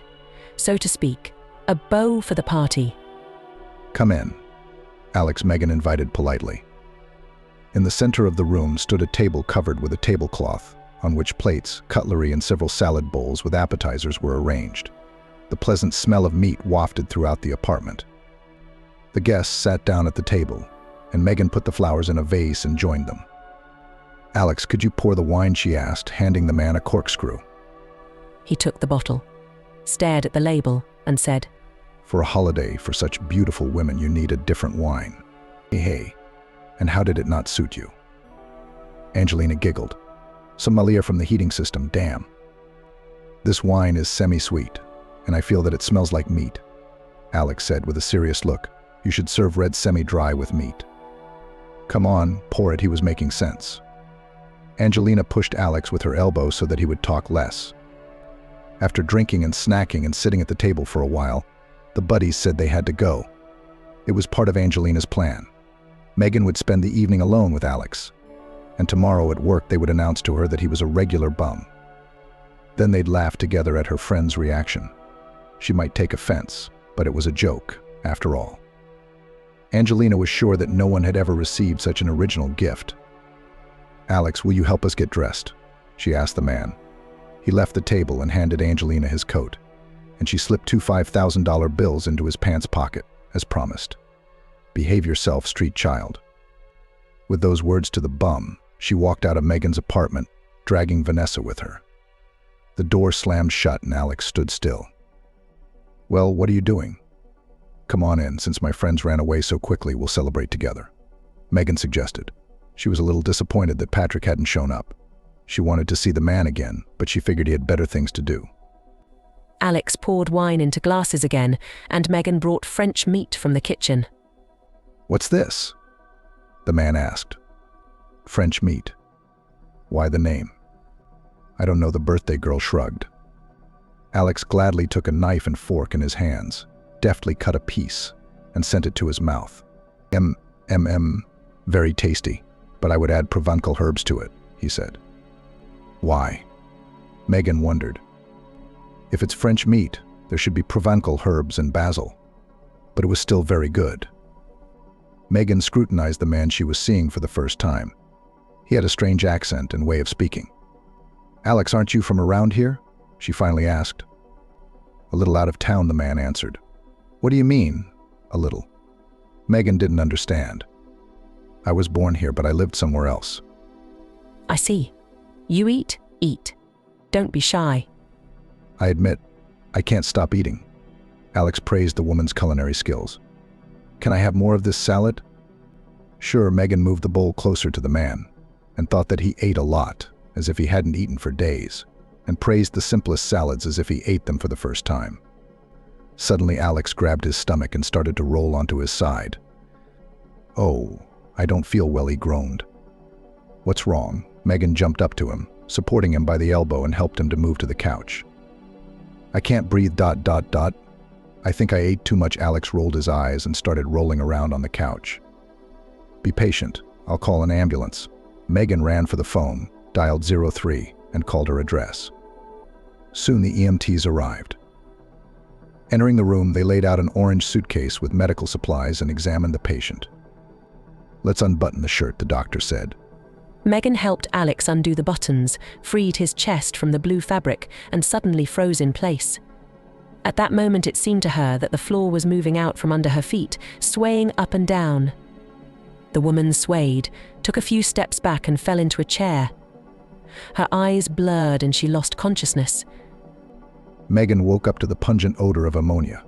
It hit her nose so hard that the woman shook her head, trying to find a stream of fresh air. "Woman, there's nothing wrong with the patient," said the paramedic, looking into the eyes of Megan, who had regained consciousness. "Why are you so worried? We gave him a pill, put him on a painkiller. He'll feel better soon. It's just that the man ate too much. And before that, he probably abstained from fatty and caloric food for a long time." Megan looked at the doctors and then at Alex, who was lying on her couch. The shirt on his chest was buttoned up. The woman escorted the doctors out and slowly, as if a ghost was in front of her, approached her guest. The man's eyes were closed. She leaned over him and carefully, so as not to disturb him, began to undo the top buttons of his shirt. Alex jerked, grabbed her arm. "What do you want? Why are you undressing me?" He shrieked fearfully. "Don't be afraid, please." Megan tried to calm him down. "Show me what's on your neck." Not understanding anything, Alex put his hand under his collar and pulled out a wooden pendant in the form of a horseshoe on an old cord. Tears appeared in Megan's eyes and slowly dripped onto the man's shirt. "Sam, is that you?" the woman whispered. She looked at her brother lying in front of her with all her eyes. She wanted to hug and hold him to her. But at that moment, the doorbell rang. Megan shuddered, stood up, and went to open it. A smiling Patrick stood on the doorstep. He was holding a bouquet and a small box decorated with a bow. "Hello, Megan. Here I am, as I promised to wish you a happy birthday." With a confident step, he entered the hallway, handed the hostess the flowers and the gift. "Which way?" "This way," he asked, smoothing his hair. A bewildered Megan nodded her head. Patrick walked into the living room and saw a man lying on the couch with his shirt unbuttoned on his chest. He looked at Megan in surprise. "I seem to have come at a bad time. You could have just not opened the door, Megan." The man looked hurt. But Megan had already come to her senses and took his hand. "On the contrary, you're just in time, Patrick," she said quickly. "Remember when you confided in me that Lara wasn't your daughter? Now I want to tell you my story. You're the only one who can listen to me without emotion right now. Please sit down." Patrick reluctantly lowered himself into a chair next to the table set with festive dishes. Confused, sometimes confused, Megan told him that the man had been brought to her apartment by a friend. She'd never seen him before, but on his chest hung a pendant that was supposed to be worn by her younger brother who'd been missing for years. She pulled the exact same thing out of the sideboard and held it out to Paul. He looked at it, and then at the one on Alex's chest. "Where did you get it?" he asked the stranger. "My foster parents gave it to me. I wore it when I was brought to the orphanage in this town. Apparently it's all that's left of my real parents." "Alex, look, I have the exact same one. Megan held out her jewelry to him. These 2 pendants my dad made with his own hands and gave them to my mom when he confessed his love to her. The day my mom disappeared, she put them on my brother and me and told us never to take them off. And then I went to an orphanage and lost my brother. I was only 5 years old at the time. If you have that pendant, you're my brother, my Sam. Mamma mia, Alex exclaimed and started shouting something in Italian. The Megans Patricks looked at each other in surprise as they watched the man's excited behavior. Then he switched back to Russian. I knew I would find my sister. I believed I was not going to this city for nothing. For the next 2 hours, all 3 sat at the table and talked. Alex told his story. The half-year-old boy was quickly adopted by a wealthy farming couple from Italy. They loved their adopted son very much, took care of him, and even hired a woman to teach him Russian. When the boy grew up, they told him everything about his father who had died in a fire, his alcoholic mother, withheld only that Alex had a native older sister. His parents were very afraid that he would look for her and leave them alone, go to Russia. Over time, Alex got an education and began to help his parents in the vineyards. And a year ago, his foster mom and dad died in a car accident. After the funeral, the man discovered a box of papers. Going through them, he saw a piece of paper written in small handwriting. It was a letter from his adoptive mother, Louise, addressed to her son. In it, she told him that Alex had a sister, Megan, in Russia. Ever since then, his only dream was to find her. I arrived in this city late at night, looking for a hotel, the man said. Some driver picked me up on the street, but I didn't have any rubles and he took me to the exchange office. Before I could even get there, I got a blow on the head and blacked out. Then I woke up and some men were dragging me on the ground into the heating duct. I didn't have any money or documents on me. I see Patrick nodded. You'd just been robbed. Yes, that's right. I went to the police, but they told me to drink less alcohol. The guys who brought me in took pity on me, gave me food, treated my head wound. And then they told me I had to make money and put me in front of the mall with a hat. That's where your friends found me, Megan. That's incredible, Megan. Patrick exclaimed. I thought it was your lover at first. All 3 of them laughed merrily. Megan and Alex hugged each other. After 40 years, 2 people separated by thousands of kilometers had found each other again. We should drink to that, said Patrick cheerfully, pouring wine into glasses. This is the best birthday present ever, smiled Megan, holding her brother's hand. I'm so happy for you, it brings tears to my eyes, said Patrick, taking a sip of wine. Alex, I'm not the last man in this town. I have connections and money. Sam wanted to object, but Patrick made a warning gesture with his hand and continued. Let me finish, please. So, I will definitely help you to restore all your documents, and then I'll help you get a job. If you want, even in my company, I need people fluent in different languages. But Alex shook his head. Thank you, Patrick, but I'll be going back to Italy. My home is there, my vineyards, the life's work of the people who raised me and educated me. I can't just leave everything behind, and Russia is already a foreign country to me. As you know, in any case, always ask for help and just call. I will be very happy. And you should definitely come and visit me in Italy. It is a very beautiful, hospitable country. Alex answered. Patrick said goodbye to Megan and Sam, hugged both of them, even kissed them on the cheeks, completely moved by the incredible story of brother and sister. Closing the door behind him, Megan went back into the living room, pulling some pictures out of the sideboard. They hugged each other and looked at the pictures, looking at the faces of the people who had given them life many years ago. A month later, Angelina, Vanessa, and Patrick and Larochka saw Megan and Alex off on the train station platform. Vanessa had tears in her eyes, and Angelina was saying something to keep from crying. Don't forget about us. We helped you find each other. The woman gibbered. Patrick couldn't take his eyes off Megan, as if saying goodbye to her. She had become a close friend lately, and he liked her a lot. Taking her hand, he spoke softly. I will always look forward to seeing you. A loudspeaker announced the arrival of the train. Megan and Alex grabbed their suitcases and hurried to their carriage. Seeing the happy brother and sister boarding the train, the people seeing them off waved. Dad, do you think we'll see them again? Lara asked her father. We will see them again, he answered, hugging his daughter. He had already planned to take advantage of Alex's invitation and go to Italy together with Lenotchka during the winter vacation. The midday heat and the breeze blowing in from the quarried sand pit created a dusty, stuffy veil over the winding ribbon of country road that made his throat sore and his eyes water. So much so that it didn't even help to turn away from the curb where the uncultivated grasses had grown to man-sized proportions. Sneezing, Logan once again berated himself for having been tempted to walk. He would have chosen the bus and would have been in the district center by now, but as it was, he had to walk for at least another hour. Just fine. The guy stopped for a moment, dropped his backpack on the ground and pulled out a bottle of water, greedily gulped it down. He poured the rest of it over his head. That's a little better. Then, throwing the strap of the backpack on the other shoulder, went further. And then, when the road made another detour rounding a birch grove, exclaimed and smiled. Well, how could I have forgotten about it? He had already forgotten about it 100 times in these places, but he had his topographical absent-mindedness here. He could turn off the road and go along the lake. Such a rearrangement of the route added a few kilometers, but every step, of course, should now be easier.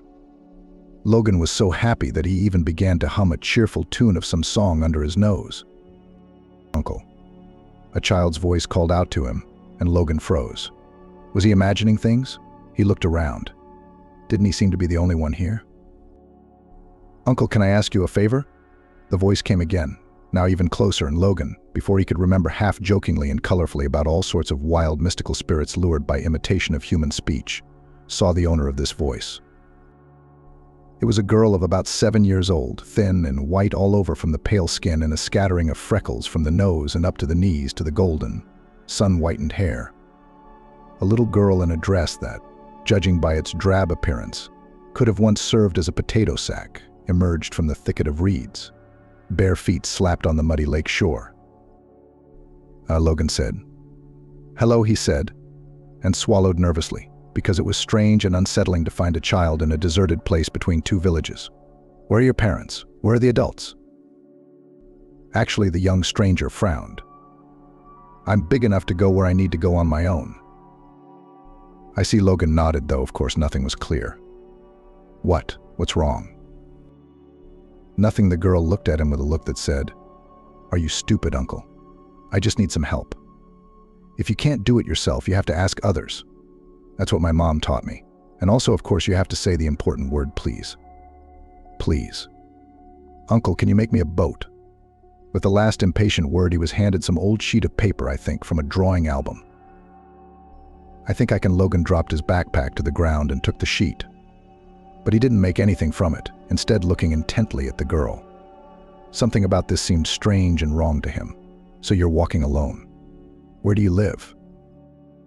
There, and Chernica waved a thin hand in the direction where there was a village with a beautiful berry name. "And why do you ask?" The girl, having knocked a mosquito off her cheek, frowned. "Are you not a bad man? Why do you want to know where I live?" The young creature's suspicion was reasonable, but it came out so amusingly, coupled with the terms of their acquaintance, that Logan grinned. "Don't you think it's dangerous to ask a stranger to make you a ship? Maybe I'm a really bad person?" "Well, that's unlikely," replied the crumb. "You look like someone else. Different. The good one. The smart one." She waved her hands. "Mommy calls them Telly." "Intelligentsia?" Logan prompted, and the girl nodded. Actually, she guessed a little. He was indeed a scientist and came from what could be called an intelligent family. And as for the guess, well, Logan himself knew what kind of impression he made. Tall, skinny blonde guy with glasses, often wore plaid shirts. Yeah, that's how nerds are usually portrayed in movies. But he was just being himself, and he was fine with that. As for the opinion of others, first of all, it didn't matter. And secondly, he knew how to make an impression if he had to. Thanks to his grandfather, who did not let him down and in the period of growing up brought up in such a way that sometimes I wanted to howl. "Okay, I'll make you a ship," Logan said, and raised the sheet higher, going to bend it into a simple but quite buoyant figure.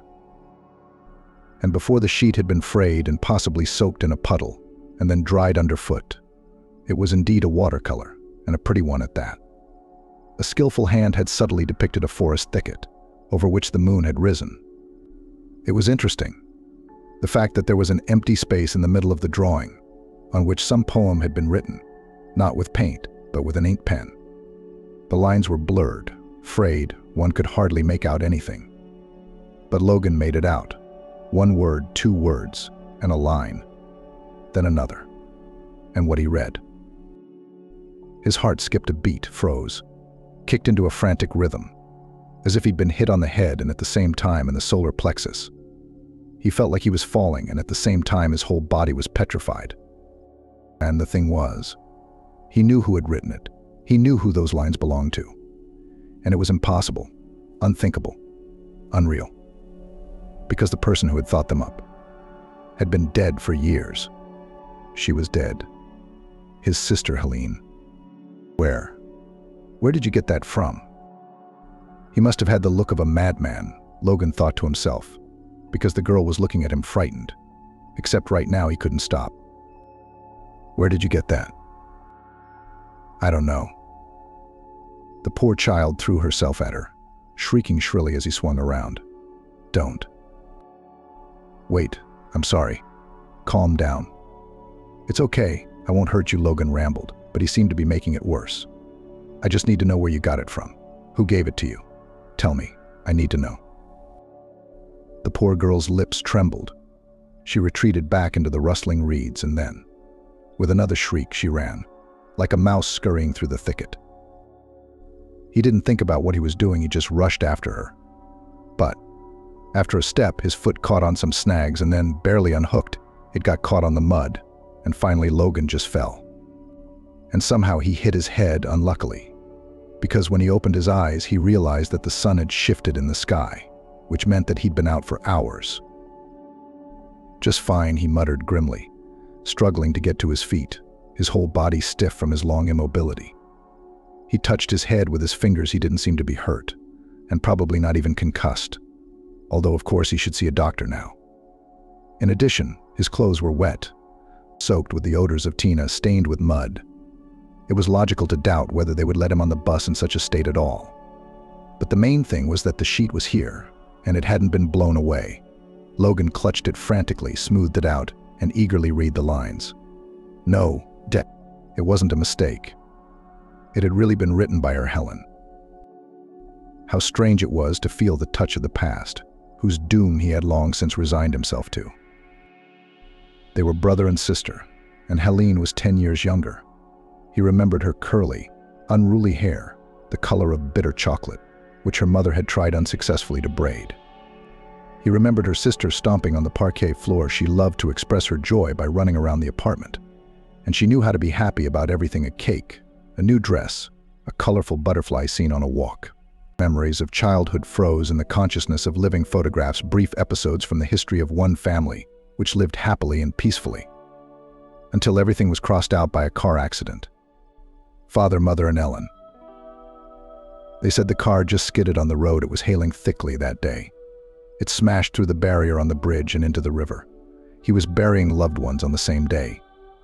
Father, mother, and an empty baby coffin. His sister's body was not found, but journalists and acquaintances were sure that it was impossible to survive. Logan did not go to the orphanage. His grandfather, Greg, stayed with him. The old man, of course, was not easy to raise a boy, but he coped, surrounded with care, practical, and became for his grandson the best friend in the world. Good pension grandfather was a professor, and lively wit helped to live well. Logan received a brilliant home education, and by the end of school, in addition to English, was fluent in French, German, and also knew Greek and Latin, because grandfather was an advocate of a kind of classical education, which was common among the children of the nobility at the beginning of the century. And this approach, it naturally had a certain impact on Logan's entire childhood, so he didn't know what it was like to run around in garages and dabble. Grandpa thought that his grandson was the last thing left of their family and tried to give him the best that he could pass on. And generally speaking, Logan was happy with his adolescence, and he got into the university his grandfather had graduated from without question. And then, Grandpa, unfortunately, wasn't forever. Having buried him 5 years ago, 26-year-old Logan could not come to terms with the departure of the only close person. Only work saved him, he went into it with his head. And when there wasn't enough work, he went to help other people. Yes, grandfather considered charity as one of the main things that every decent person should do. And Logan, true to his principles, helped homeless animals, visited old people in orphanages, donated as much as he could from his income. And in these parts near the village of Blueberry, he found himself, by the way, for the reason of charity he visited an old woman. Her name was Darcy, and she was a former village teacher. She had children and a husband. And then, life in its saddest form simply happened. Her retired husband passed away. Her children moved away and, having found their own families, stopped visiting their mother. True, Darcy was offered to move to a boarding school, but she stubbornly refused. Afraid of bad conditions, she flatly refused to believe that there were decent institutions. Darcy said she would live where she was born, period. In general, Grandma Darcy was strong in spirit. But in her 75 years, her health was not so good. And so, when the charity organization, where Logan was a volunteer, distributed the wards he got her. "You are a cultured young man," said to him the head of the organization, Tamara. "You will find a common language with her, I have no doubt." And so, as fate would have it, on his way back from Darcy's, Logan decided to change his route. And now he was standing by the lake. The setting sun was blinding him, and in his hands the wind was tearing a leaf. A leaf that logically shouldn't have existed in nature. Logan sighed heavily. What should he do?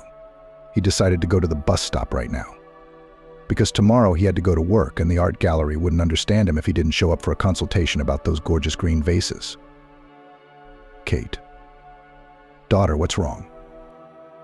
The young woman, wrinkled pain in the leg again played out, rose and came to her daughter, who all evening sat on the sofa, frowning, playing with teddy toys, a teddy bear and a tiger. "Who hurt her?"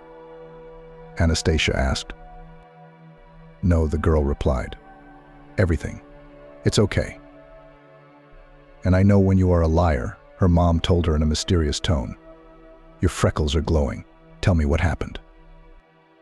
Katenka sighed, clutched the bear tighter, and told how it was that she went to play with the village children, but they began to shout at her and throw mud. Then she decided to play by herself and went to the lake. "But that's far away. Did you even leave the village?" Her mother grabbed her by the shoulders and gave her a gentle shake. "What did I tell you? You can't do that." "I'm sorry, Mommy," the little girl said in a trembling voice. "I won't do it again." Anastasia sighed heavily. Well, what to do with her daughter? 1,000 times she repeated to her to play in the yard, in the extreme case near the house, but not like this. "Okay, I forgive you this time. But you're not going to upset me again, are you?" "I won't." "And you won't go to the castle?" "Don't go there. It's a bad house." Squinted her eyes and asked Anastasia sternly. "Really?" Kate replied fervently. "I'll never go there again." "That's a good girl," smiled the girl's mother, and then, getting up, went to put tea. It was necessary to have dinner. And for dinner, well, there was one more cutlet and as much pasta as you want. "Mom, don't you eat a cutlet? Here, it's healthy, there's meat." The little girl held out her plate. "Thank you, darling, I've already eaten. I had a cutlet this afternoon." Anastasia lied easily. As she was accustomed to do, she was again giving the best and not at all superfluous pieces to her daughter. "You eat, eat." Also, as easily as lying about her own satiety, Anastasia had learned not to cry in front of her daughter. That's the last thing she needed. Her own life stupid ruined, so yourself and suffer, and the child need a mom smiling, cheerful, kind, and caring. That's the whole story. There was no one else in their little family. Father, that creature, which Anastasia knew for sure would be too good to be called an animal, had thankfully not been around for a long time. But who could say what would happen next? He would be back soon. And so Anastasia dreaded the future. "No, thank you, but I definitely can't." "Yes, it's a shame, of course." "No, it's fine, I'm just taking care of a few things. I'll see you Wednesday." Having rejected the offer to spend the weekend at a country recreation center with kebabs and other summer pleasures of life, Logan ended the conversation with his best friend Vincent and sighed and went to wash his face.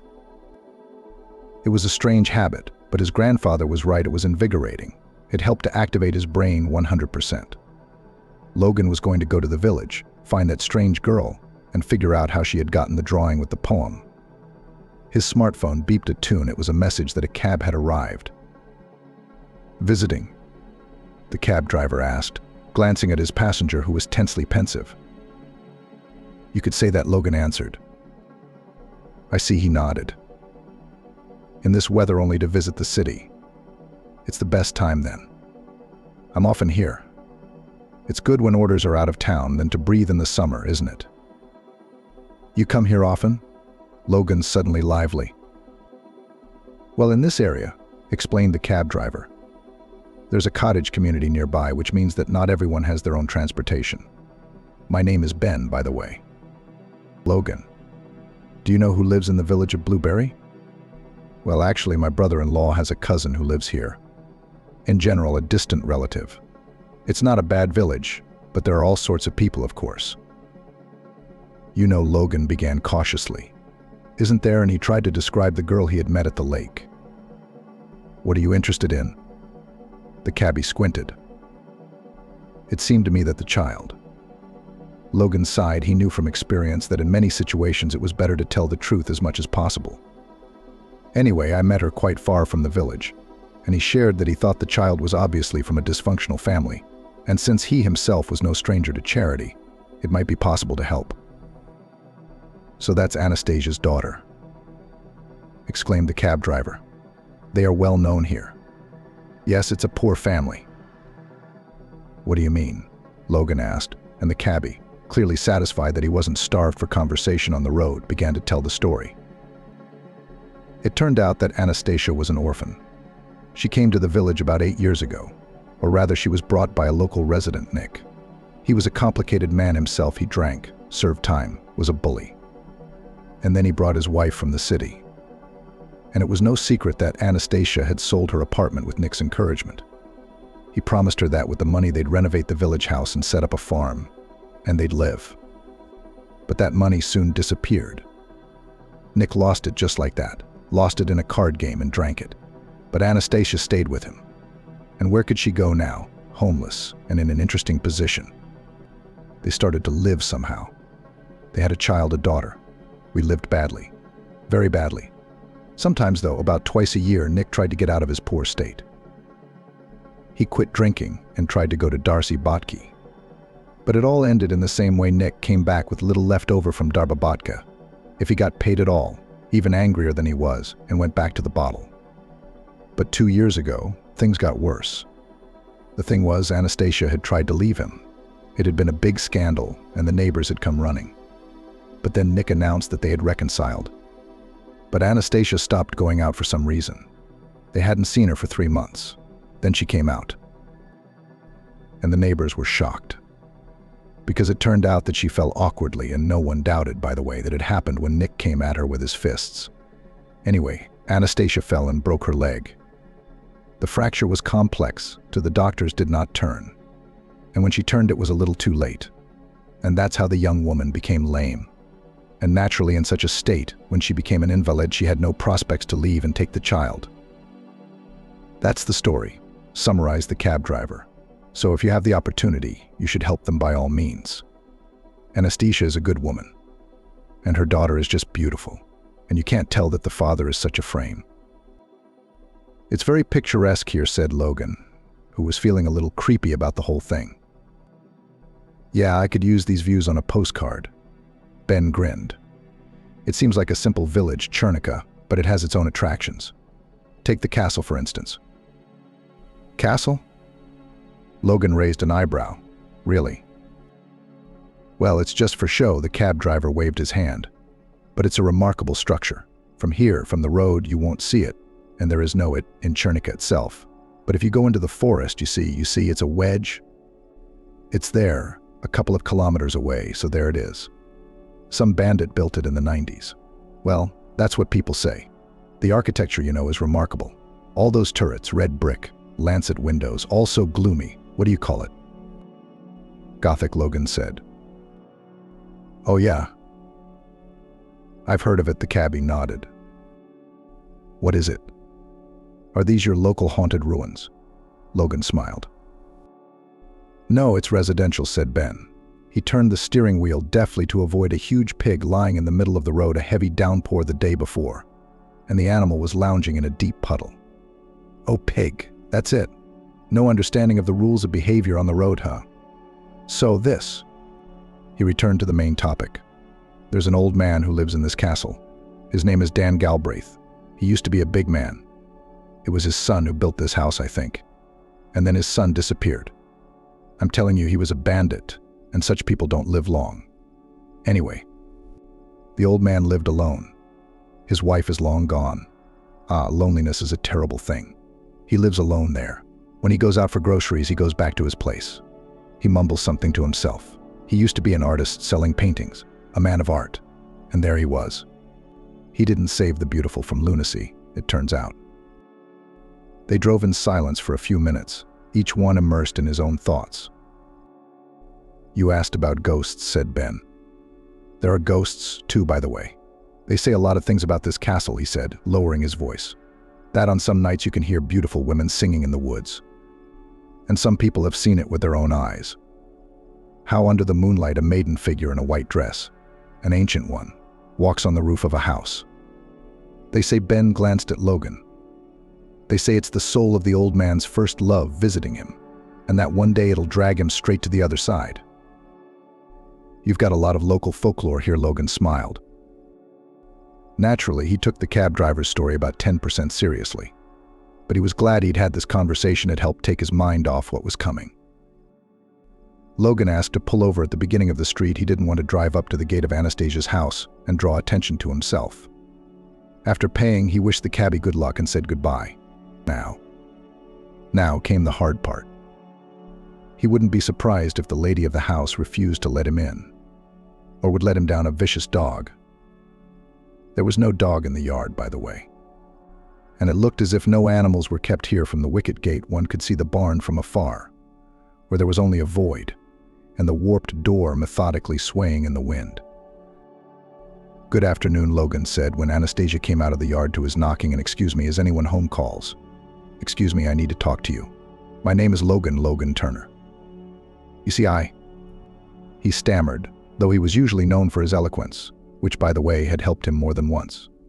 But now, it was strange, but it was as if he had plunged underwater when he saw her, Anastasia.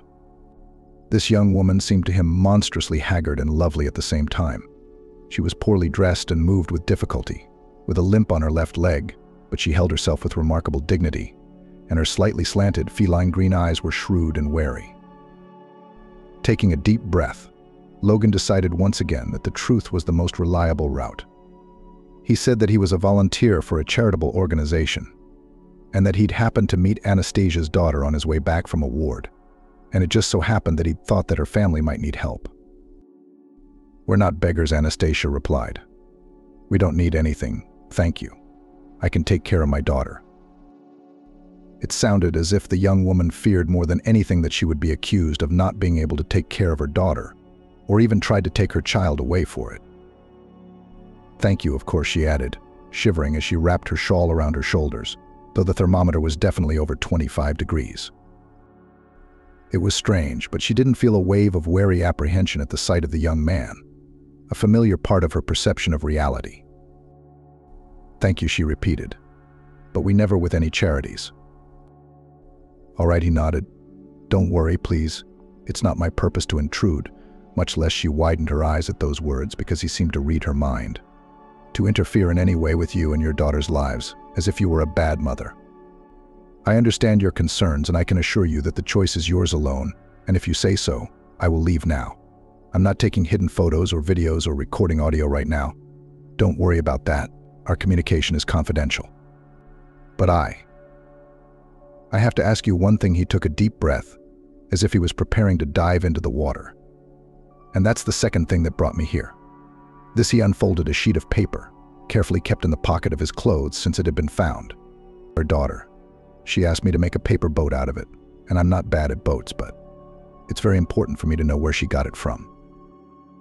Anastasia made a vague sound, a confused, wary hum, and shifted her gaze from Logan to the sheet and back again. The thing is, this leaf. Anyway, it seems to have something to do with someone important to me." Anastasia, pulling her shawl tighter around her, hummed again, bit her lip, and it was clear from the concentrated look on her face that she was making a decision that would be final. "It's not from my daughter's sketchbook," she said at last. "Kate draws well, but not like this. And not from our books. Come in," she stepped aside. "Daughter Kate, we have guests." Catherine, who sat at the table on a stool, rounded her eyes and it seems could squeal, as then at the lake, but immediately changed her mind. There was a mother and she said that they have guests. "Did the guests buy a cake?" she blurted out. "Kate, shame on you. You can't do that." "Excuse her," she said guiltily to Logan. "It's all right," he smiled. The child had just reminded him of the commonplace norms of politeness. "But unfortunately, I don't have the cake on me right now. Tell me, is your daughter allowed chocolate?" he asked quietly, leaning toward Anastasia. "Yes," she answered and nearly flinched. But not from the unpleasant sensation. On the contrary, it was so strange, but as he approached, she felt a cloud of peace and warmth and tranquility envelop her. And then the thought, which she realized was totally inappropriate, that this man, he seemed so caring and kind. "Then allow me to present young Princess of Meadows and Lakes." With a joking half-bow, Logan took out of his backpack, with which he never parted in the city, and all the trips a box of chocolates. Generally, their charity organization did not accept very expensive material aid, but now he was acting on his own behalf, and so he chose premium candies with natural composition from Magadarcy. Katinka gasped because it was the first time she had seen such beauty up close. "I'll put the tea on," Anastasia said. And yet it was very strange. Anastasia was not used to being frank with people, and lately she had felt cut off from the world. But with this young man, it was easy and simple to talk, as if there were none of the bad things that had twisted, confused, and broken her life in recent years. And in about 15 minutes, Logan knew in general terms that mom and daughter lived alone, and dad and husband, he was far away now. An experience combined with natural instinct, and even against the background of the cab driver's story, all this made Logan realize that everything was not easy with this man. Kate seemed to be afraid of him, and Anastasia was not looking forward to him either. "The doctors say it's bad," Anastasia said, touching her foot timidly, shyly, shamefully, with her fingertips. "But there are medical mistakes, aren't there? So I have faith in the best. I'll go for treatment soon, for sure. I have to take care of my daughter. Lev, well, right?" The last was said exaggeratedly cheerful, so that it was clear that this young woman did not believe that she would be helped, but was afraid to admit her helplessness. Logan told a little about himself, what he did and everything. And then finally the conversation flowed in the right direction. "Honey, where did you get that piece of paper, please?" Anastasia asked. "I don't remember." Kate looked away, her lower lip hanging out. "I just found it." "What if Mom doesn't swear?" Anastasia stroked her daughter's head. "Sweetie, Uncle Logan really needs to know where you got it. It's very important." "Why?" "It's his job," Anastasia composed as she walked. Katinka, sighing, sent another candy into her mouth. She was already covered in chocolate up to her nose. "I really found it," the girl said, "on the road. A breeze brought it." From the castle, she whispered at the end and glanced apprehensively around. Anastasia sighed convulsively. "Honey, well, what did I say about the castle? No, I'm not scolding you. It's just. So it was lying in a clearing near it?" "Yes, the wind brought it. Over the fence." The girl went on telling, "Mom, it's not my fault. The village boys made me do it. They said I was a coward, and they said they were going to listen to the ghost. And I went too. Because I'm not a coward.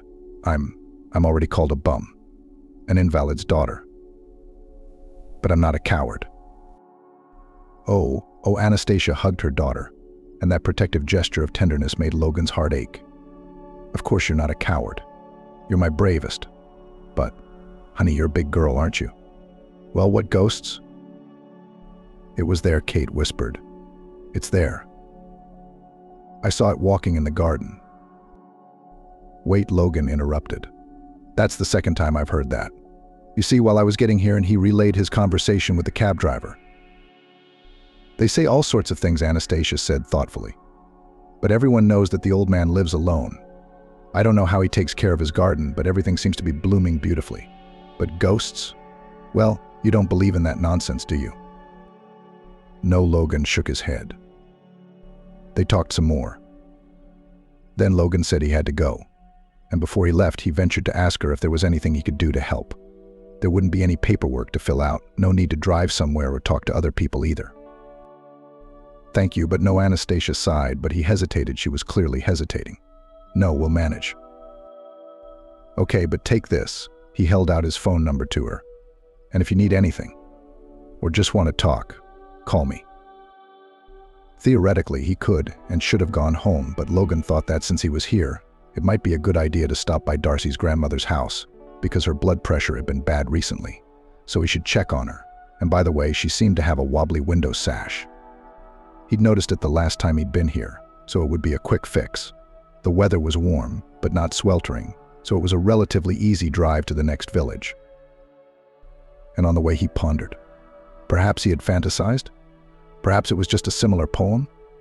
After all, even novels sometimes, strangers to each other writers write the same, and there is not a drop of plagiarism in it, because the ideas, as they say, hover in the air.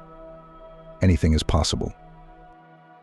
Logan decided he had to meet the mysterious owner of the castle house in the woods and talk to him about it. Ellen in her 5 was unusually gifted and could draw well, at the level of a teenager already drawing with watercolors and colored pencils. Her parents said that she had a huge talent, and she was a little genius. The girl also composed poems, but since she could hardly still write, they were written down for her by adults. His brain had already invented a logical explanation. Surely this man just knew his sister once. Perhaps he had worked at the daycare center Ellen had gone to, or maybe at the art school where his sister was taken. And then years later, the man himself decided to take up art. Yes, such an explanation was quite logical, that this old man was simply inspired years later by what he had seen from the little prodigy. Anything was better than that crazy thoughts about who else could have drawn and written it. Because it was time to recognize and accept his sister was dead. Sighing, Logan threw back his head and walked for a while, looking up at the sky, at the floating clouds, enough of being crazy, of catching illusions. It was time to accept it. Finally, he calmed down. On the way to Darcy's, of course, he had to stop at the magician's shop to buy some food, because it would be unseemly to come to his ward empty-handed. Grandma Darcy Logan called from the fence. The window above the pamilidnik was ajar, the wind fluttering the white tulle curtains, so Darcy must have heard the visitor. She did, so she looked out, splayed her hands because she hadn't expected to see him. Next time he wasn't due until a week later, and then appeared on the porch. Logan. What a surprise. She had lost her teeth long ago, but her smile was warm and charming, and her eyes shone like a young woman's. I thought I'd come by and see you. Logan smiled back. The window, I remember, should be repaired. Well, the old woman nodded. But she was acting a little strange. She didn't call me to the house. As usual, she just stood there. I'm sorry, it's just, I have a guest. A guest? Well, that's good, Logan said, a little surprised because Baba Darcy was known to be an unsociable person.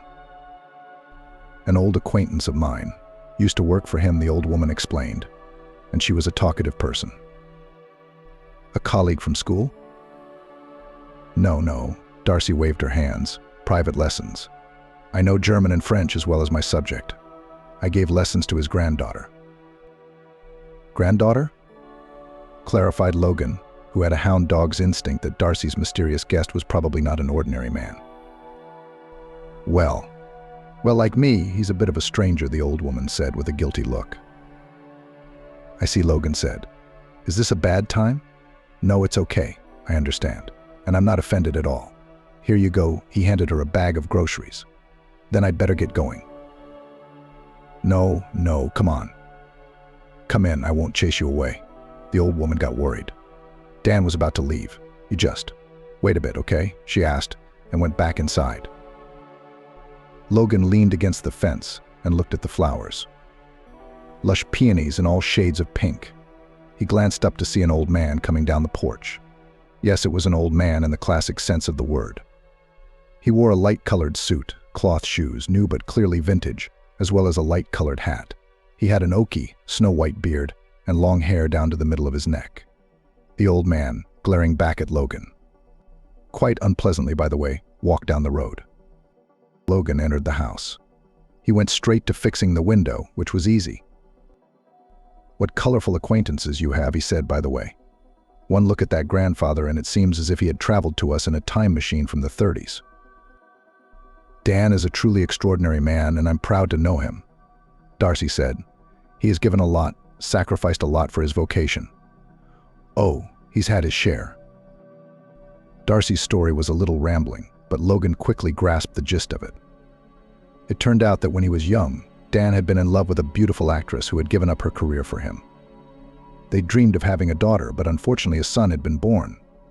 The doctors said it was dangerous to try again, but they'd tried, believing that their love would be repaid. But the beautiful wife died in the second labor. They couldn't save their daughter either. Dan had to become a single father. He never married again, and he kept women away from him. He always lamented the fact that he had a son. He thought that if he had a daughter, she would be the ideal, his little princess. But his son, he didn't live up to his hopes and became a terrible man, a bandit. And then, when he died too, Dan broke down, withdrew into himself, became a hermit. He only went into town once in a while, or visited her Darcy, an old acquaintance. Wait, Logan frowned. Did he live alone, or did he have a girl? So this is the same Dan who lives in the woods. Well, Darcy's grandmother sobbed softly. My long tongue. I shouldn't have said that. I promised I wouldn't say anything. But you, Logan, you're like a grandson to me. So I had to share. Before you, they came to me. Oh, old age. One of them came to me and kept telling me to sign the house over to her and the power of attorney for my pension. And you're kind, so you're talking, old woman. Babs, Darcy, what are you saying? Don't cry, Logan comforted her, and hastily brewed her favorite soothing tea with chamomile and lime. Finally, Darcy calmed down. Yes, he had a girl, she continued. When was the last time I saw her? 2 or 3 years ago? Lovely girl. Dan said she was a guest of his. I taught her languages, and how she plays music. Piano, violin, harp, Brett. Can you believe it? She sings like a nightingale. He told me later that she left. Well, of course. Yes, she was a nice girl. Only strange. What do you mean, weird? Logan asked. Well, how to explain? The old woman thought, like a little bit out of our world, you know. She was so pure. Naive. She looked at me as if I were a wonder. She asked me how I was living there. I asked her, where is it? And she, well, in general, as if. She was alien to our reality. We didn't talk much. I taught her, that's all. Dan, he's a good man. But he didn't like it when I started talking outside the subject. That's just it. Logan frowned. All the pieces of the puzzle were starting to fit together in his head. Logan, where are you going? Darcy watched confused as he picked up his backpack. I gotta go, Darcy. Thanks. Thanks for the story. Logan dashed down the road out of the village. Darcy said Dan was walking. Given what the cabbie had said about the location of the house in the woods, it looked like he couldn't have gotten very far with the old man's leisurely pace. Logan took off at a run. And actually he was doing it running, but now it was not a measured movement, when on his arm a digital device, counting kilometers, steps and pulse. Now he was just running, so that it was painful to catch his breath. He stopped only when he noticed the figure of the old man ahead. He noticed it, and he ducked, slipped into the tall bushes by the road, hiding behind them. Yes, he could have caught up and talked right now, but for some reason he couldn't explain this reason to himself. He decided to talk to Dan when he reached home. And the old man didn't notice the tail. Here he entered the forest along a barely noticeable path. It seemed to Logan that he would notice him, as the branches broke under his feet and everything rustled. But Dan must have been hard of hearing, as Darcy had said. The old man must have walked for about an hour. And then, the trees parted, revealing a large clearing. On one side of the clearing ran into a low place where a stream, or rather a small rivulet, flowed. And here stood a house. It was small, but it looked majestic. Light stone in different shades, skillful masonry. Yes, this building really looked like a castle. And it was clear from the first glance it was very dilapidated. How had that ornamental tower, for example, not collapsed yet? There were only 2 floors, and on the first floor Logan noticed that all the windows had bars. There was a small garden near the house, and in it you could feel. The work was skillful, and frequent roses were blooming here. The alpine hill was full of hyacinths. There was a green arbor, and under a spreading oak tree swings were swinging. As for the fence, it was a strange combination brick and steel bars. And besides, in some places the fence was in need of repair. The old man stopped at a rusty wrought iron gate, took a large key out of his pocket, and rustled it open. Logan froze, hiding behind some horribly thorny bush. It was now or never, but he hesitated, because he didn't know what to say. For some reason it seemed to him that this grandfather was not as safe as he thought, and was not at all eager to talk openly to strangers. Logan sighed. He must be wrong. I mean, he should talk to Dan, but not like this. Definitely go back to Darcy. Tell her everything, and through her he could meet the mysterious hermit. Logan was about to leave, starting to turn, but the old man, who was about to lock the gate on the other side, suddenly groaned, clutched his heart, and slumped to the sandy path. Logan rushed to him. Grandfather. He called out, bending down. Check his pulse. Yes, no convulsions, eyes closed. Grabbing the phone, the guy swore there was no connection. But maybe it was the woods. Maybe he should have gone inside, he thought.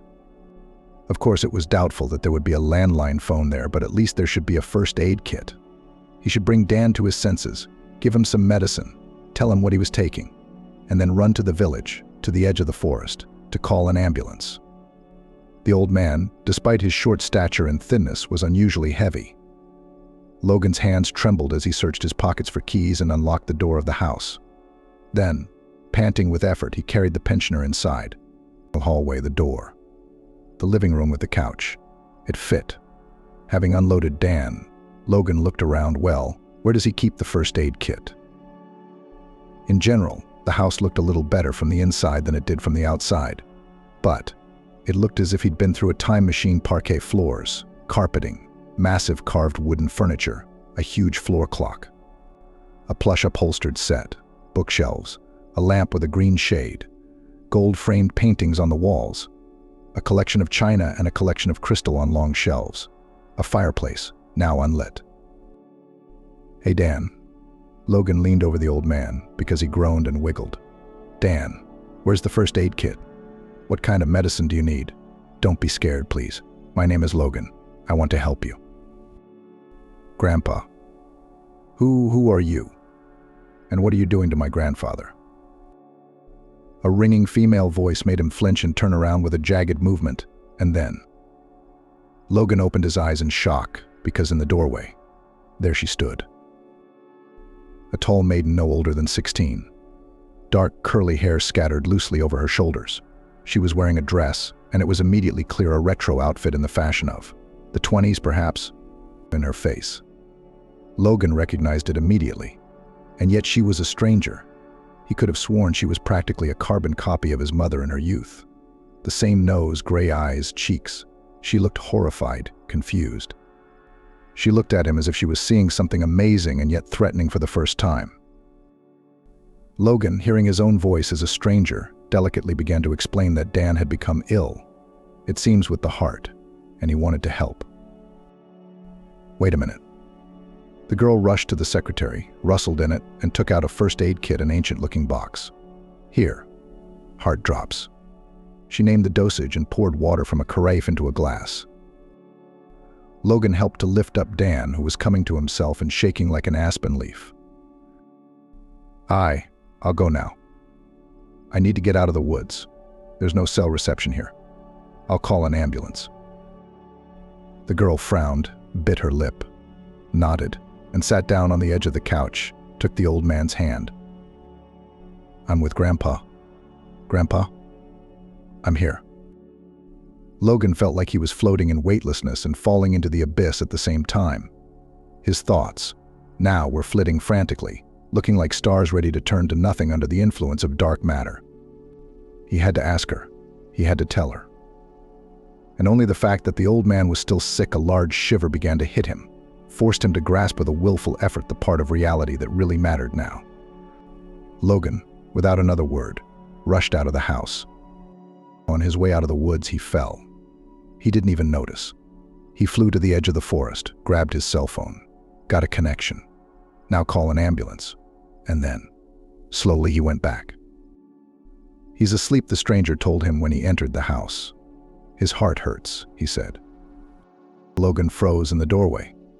He felt strange, as if one wrong move could destroy everything, make the house, the old man and the girl, and at the same time himself, crumble into billions of pieces like a broken kaleidoscope.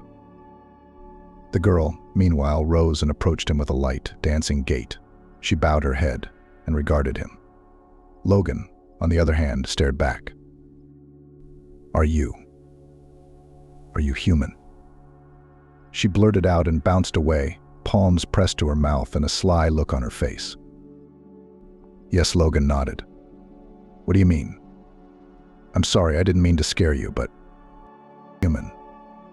The girl shrieked and jumped, as if she'd learned something so important. "I knew it. I knew there were more of you. You. No horns, no tail, no claws. Not there either, right?" She nodded at his shoes, and Logan, unable to comprehend anything at all, nodded. "And your eyes don't glow."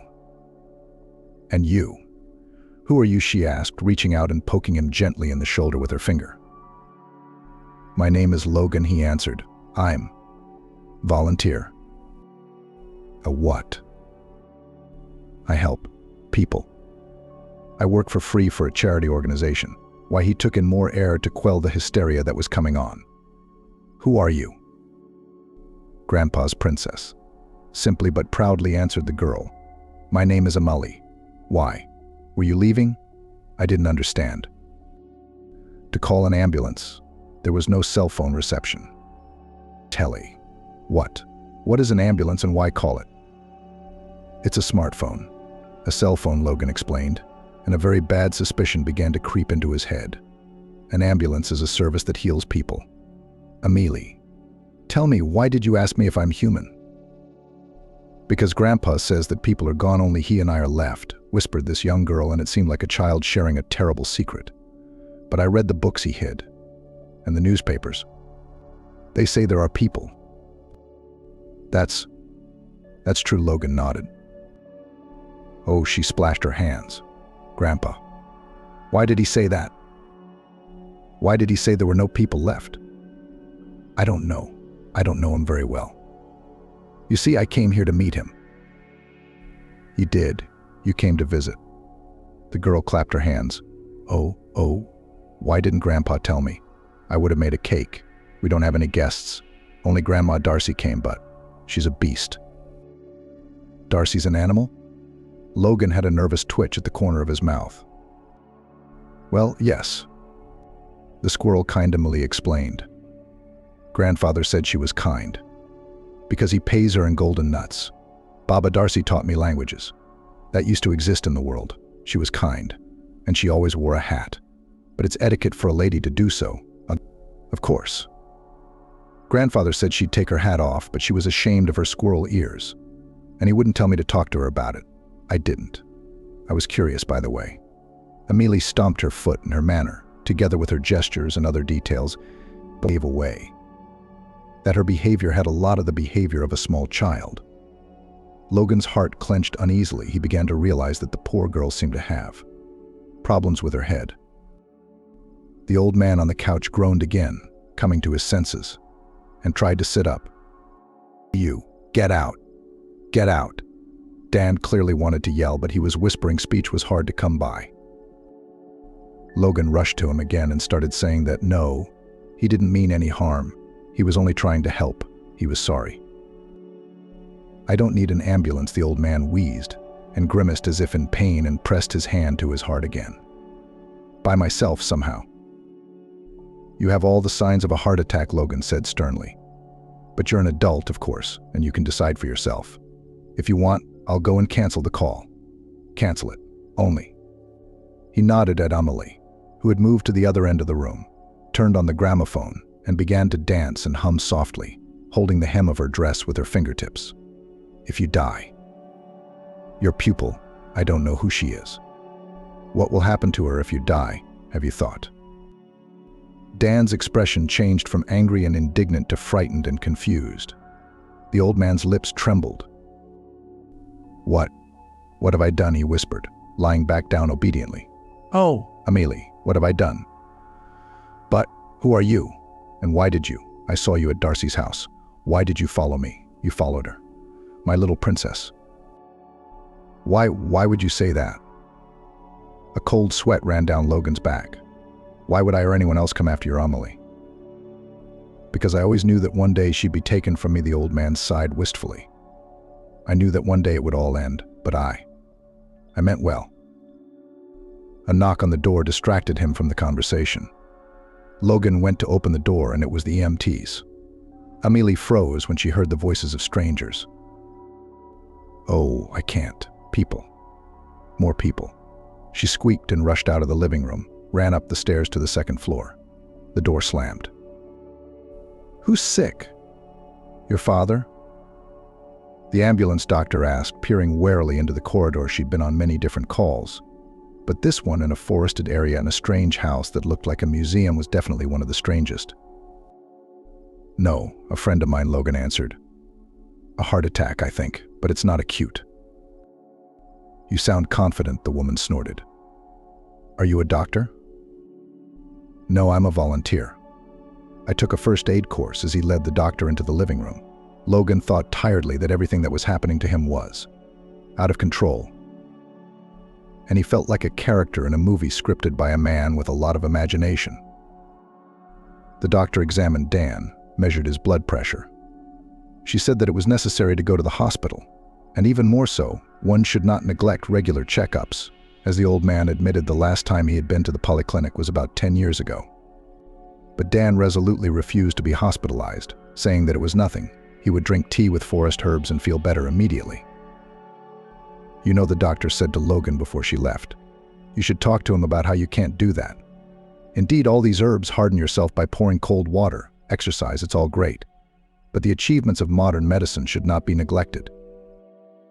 When the door closed behind the doctor and the ambulance left, Logan felt trapped again. During his time as a volunteer, he had met all kinds of people, sometimes very strange. But what was going on in this house was outrageous. That was what his intuition told him. "Young man," the old man called out to him. "Your name is Logan, isn't it?"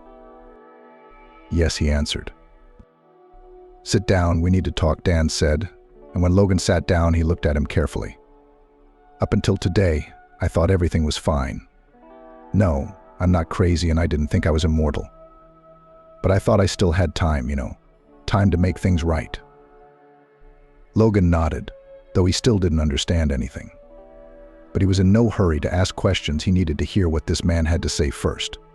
He needed to use this as a basis, a framework for what he could ask himself. Otherwise, Logan felt like he was going to go crazy then. And then Dan spoke. He said that the last years of his voluntary recluse had been full of peace and anxiety, which he had kept to himself. Out of fear, because he had nothing to protect himself from it. He had sought solace in the books of the wise philosophers of the past, but they, alas, could offer nothing to ease his mental anguish. But everything changed today, overnight. And when Dan felt ill, he suddenly realized with nightmarish clarity how fragile his life was. "Do you believe in fate, young man? Fate? Karma? Providence?" "I'm afraid I can't answer that question." "Neither negative nor positive," Logan admitted. Dan continued. He said that for years he'd been in contact with an extremely small number of people. Darcy, another other person in town that he paid to make necessary purchases, groceries and such. Another necessary person. And I must point out, please, this is important, that these two were not aware of what I had done. They didn't know.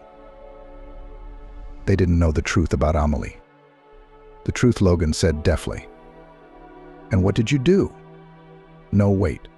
I didn't tell you why I came here."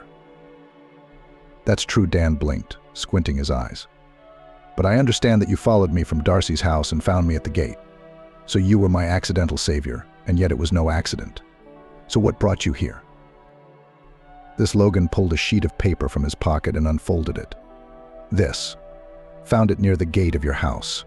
And this. The thing is this. A drawing and a poem. A long time ago, something like this came out of my sister's hand. She died a long time ago as a child. And then I saw it and I just wanted to understand how you got it. I thought, maybe you once knew my family, my sister, and you yourself. At your leisure, you did some creative work, reproduced what you had seen, what you had read.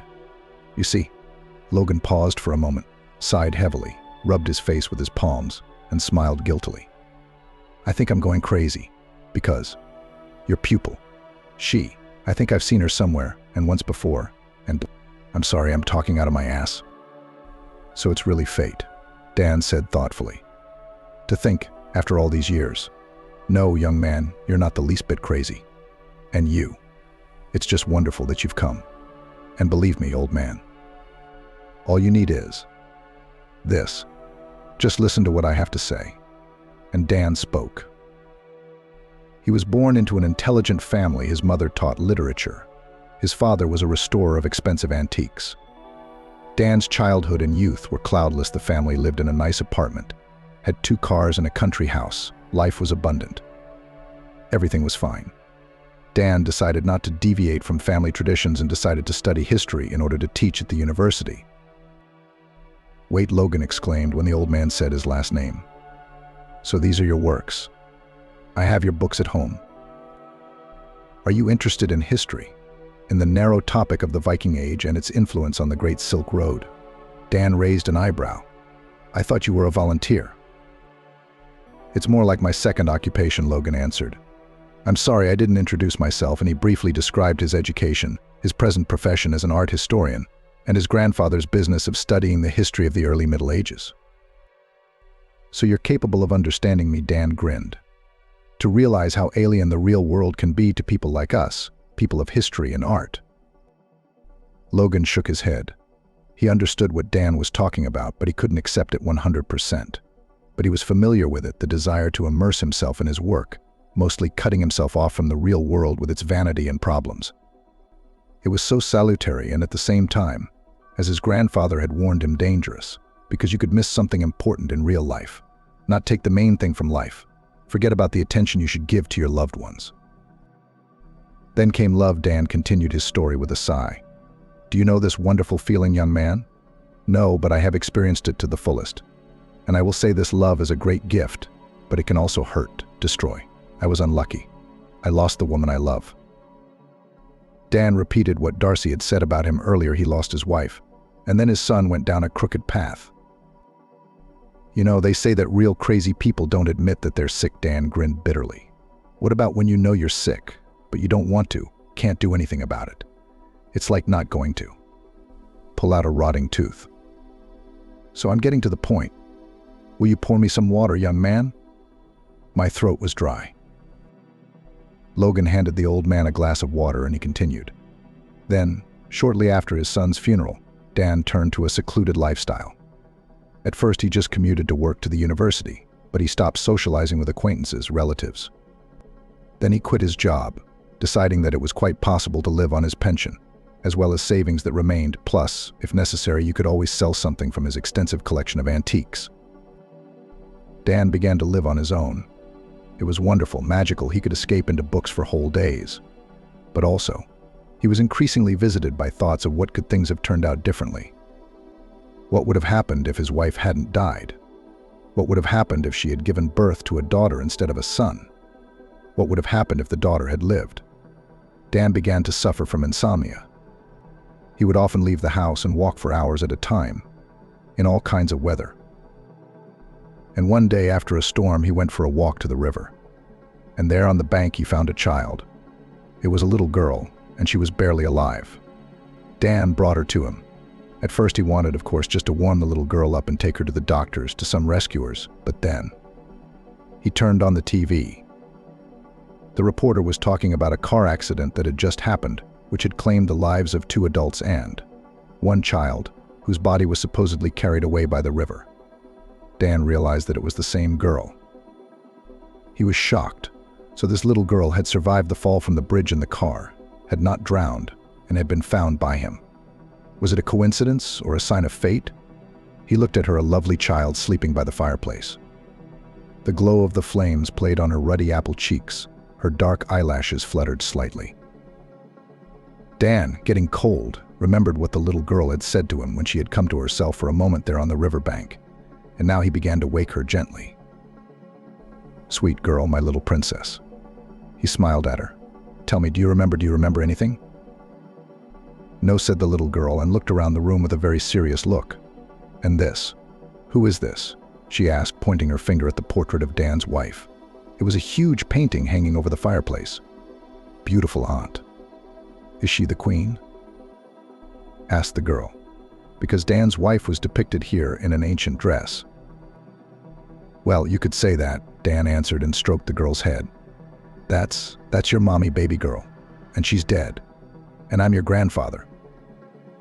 Dan told the story of what had happened before, how he saw it as a sign of fate and decided to keep the girl. He decided that this was a gift from fate, a chance to have the daughter he never had.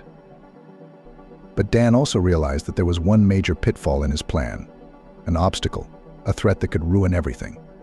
The thing was that he had learned that the girl had family left behind, a grandfather and an older brother, which meant that no one would allow Dan to adopt the little girl. And then, as Dan admitted, he made that fateful decision. Out of fear of losing little Amelie, he named her after his dead wife. And also remembering what the cruel outside world had turned his son into, corrupting, twisting him into a monster, Dan decided that this girl, she must not know the outside world. She must not become another victim of it. And Dan presented her with a new reality, in which by a strange decision he presented his own dead wife as his daughter, and the little girl he had found as his granddaughter. And so Amelie became a recluse. Dan realized that raising a child, a girl alone, is not easy. But the difficulties did not stop him. He bought books about raising children. He spared no money to ensure that the little girl had toys, a dress, and good food all year round. His own education and skills as a teacher allowed him to make sure that she was developing according to the norms of her age and even ahead of her peers. And the fact that she was deprived of communication with her peers and people in general. Yes, Dan understood how bad it was, but he saw it as a forced sacrifice and a reasonable value for Amelie's safety, physical, mental, and moral. Time passed. The girl grew up. Dan admitted that he had been very lucky all these years, because Amelie had never once been really seriously ill. So he had never had to go to the doctors, who would certainly have asked too many questions. They might have guessed something, and yes, that was Dan's main fear, that one day his Amelie would be taken away from him. Also, he was well aware that as she grew older, she would have questions about why she wasn't allowed to go anywhere, about what goes on outside the house. So Dan decided to take action. He began to tell Amelie stories that once there were people in the world, but then a meteorite flew in, a new sun rose in the sky, and everything changed. People disappeared, remained very last, and they are scattered across the continents. And inhabit this world now other creatures, half beasts, half people, who came to our reality from another world. And you cannot, in any case, go out to them, because among them there are many predators, and they can destroy a normal person. And the books that Amelie read, fiction, history, textbooks, from Dan's words, they all described that, disappeared, former reality. And you? Did you think she'd believe all that? Logan asked. What the old man was telling him, he couldn't get his head around, because it was the revelation of a madman, literally a maniac, and a maniac with a sophistication rarely seen. Logan could hardly realize this fact, that in his desire to find a relative and never to lose him, this old man had crossed the line beyond which madness met him, and he dived into it joyfully, dragging the innocent Amelie with him. No, Helene. Yes, now Logan knew for sure that this girl, so kind and naive, whose mind had been ruthlessly destroyed, that she was his sister. I was afraid that she would want to check it out for herself, the old man answered pitifully. So, I didn't bring newspapers to the house. She didn't know the telephone either. And also, I gave her sedatives, antidepressants. What? Logan was ready to strangle him with his own hands. Do you realize what you've done? You made her crazy. You know, we were waiting for her, me and my grandfather. my normal grandfather. Logan jumped up and started pacing around the room. We waited. We never gave up hope that one day she'd be found, that she'd come back to us.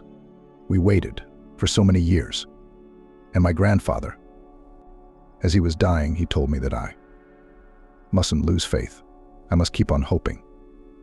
And now, he was right. Dan smiled at the corners of his lips. Now you know everything. What am I supposed to do with this information? I don't know, Dan sighed. I'm just really afraid that if something happens to me, she's just a kid. She can't survive in the big world. After what you did to her, Logan said snidely. Oh yes, of course. She definitely can't. I want to ask you, Dan whispered, his fingers frantically clutching the blanket that covered him. Have mercy. Don't take Amelia away now. Do you want me to leave my sister with you?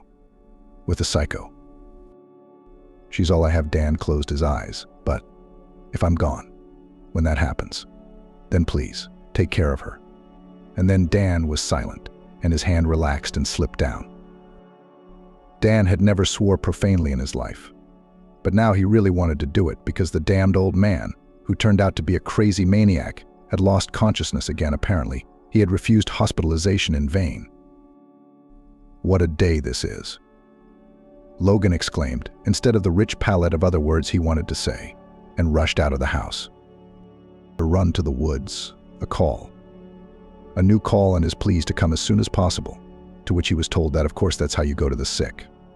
And then, when the ambulance arrived and Dan was brought to his senses, then he finally agreed to be taken away. Grandpa. Amelia ran down the stairs and rushed to the stretcher where the old man lay. No, don't take him away. I won't let you. The poor girl was crying. You'll give him to the beasts. Young lady, please don't interfere. One of the doctors tried to talk some sense into her. What animals? We're taking your grandfather to the hospital. Amelia. Dan grabbed his granddaughter's hand. They met eyes. I love you, my girl. I'm sorry. I lied to you. About the world around you. About a lot of things. But now, you have to obey him. He nodded at Logan. Do what he tells you to do, okay? Be good. Oh, my heart hurts. Finally, the sick man was loaded into the ambulance, and it drove down the road out of the forest. Logan stood there at a loss. He realized that now. He had to decide something urgently. He glanced at Emily. The girl was agitated, nervously nibbling her finger. The carriage is strange. The one that took grandfather away, she said. Why are there no horses? Logan sighed. He knew that, as a normal person, he should be happy that his sister had been found after all these years. But he also realized that she was. Unfortunately, she was. Not at all the girl his sister could have been, growing up under normal circumstances. In front of him was an adorable, but it was unclear how normal a creature. And he, definitely, now he had to make a lot of important and difficult decisions immediately. Logan didn't consider himself a weak man. He thought that he was ready for many unpleasant surprises of fate, but right now he was at a complete loss. How was he supposed to react to what had happened? Yes, he had found his sister. But it was also true that right now there was a girl standing right next to him. A girl he didn't know, and she needed serious help. Amelia, he said softly to her. Do you agree to come with me? Where to? She asked. Now she was tearing flowers, dandelions growing by the fence, and looked like she was going to make a wreath out of them. Your grandfather told me to take care of you. And I will. But I can't stay with you here in this house. Because I have to go back to the city. I have a job there. Lee, do you know what a job is? Do you think I'm stupid? She snorted. And we're going in a horseless carriage. Yes, Logan nodded, thinking that getting the girl out of this place was a lot easier than he'd thought it would be. But beyond that, and beyond that, it was going to be a lot harder. And so it was. While they were waiting for a cab and Amelie was packing her things, Logan called an acquaintance who was a psychiatrist by profession and worked in a private clinic. Logan briefly outlined the situation to him and told him that his sister really needed help.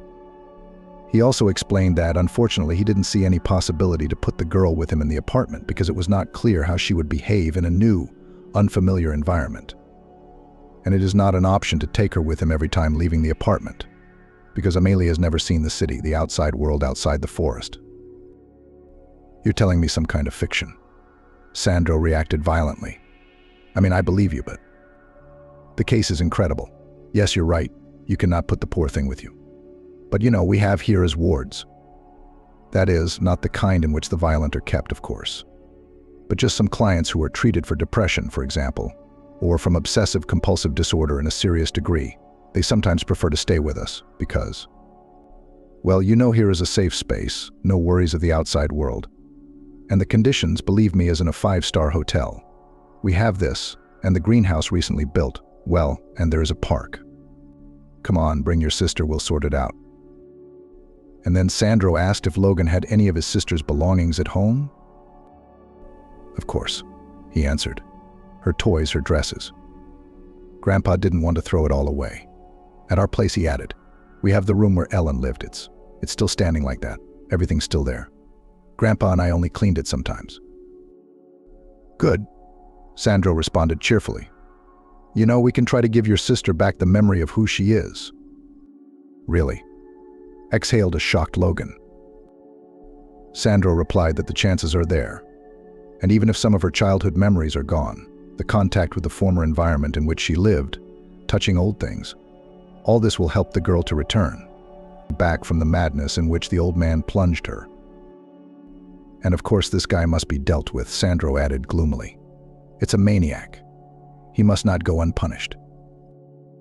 Yes, I understand, Logan sighed, who could barely lift the weight of the only concern he had what to do with his sister now. And what would happen to Dan, he was trying not to think any further right now. Logan led his sister out of the woods into the part of the road where there was a sign for both villages. He had marked it as a reference point when ordering a cab.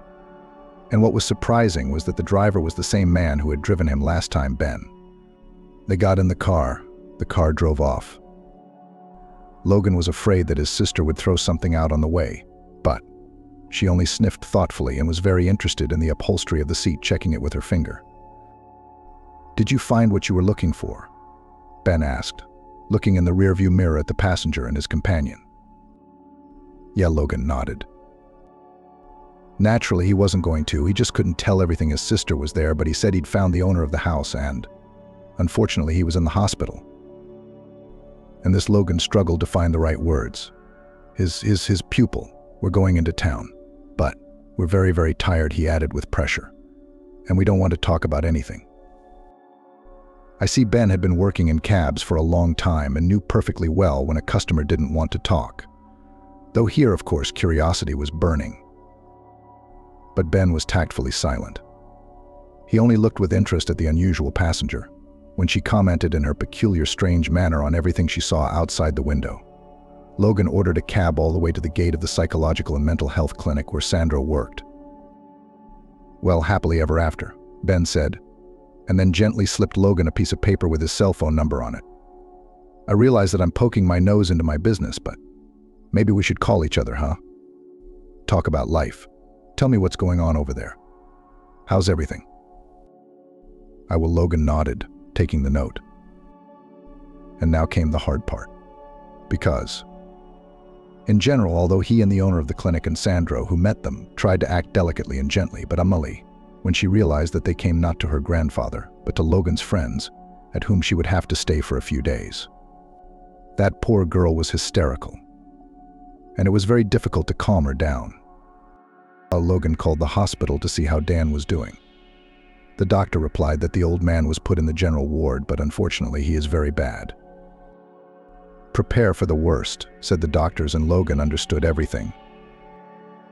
At work, naturally, they were not thrilled that one of the best employees could not go out again, but Logan simply said that if they didn't like it so much, if they couldn't get into the situation and understand that he had a family emergency, then in that case, why don't they just fire him? The day ended, evening came, night fell on the city. Logan picked up Emily the next morning and told her they were going to visit her grandfather. The girl was thrilled with the news. What do you think? Logan asked Sandro, who had already had a chance to talk to Amelie.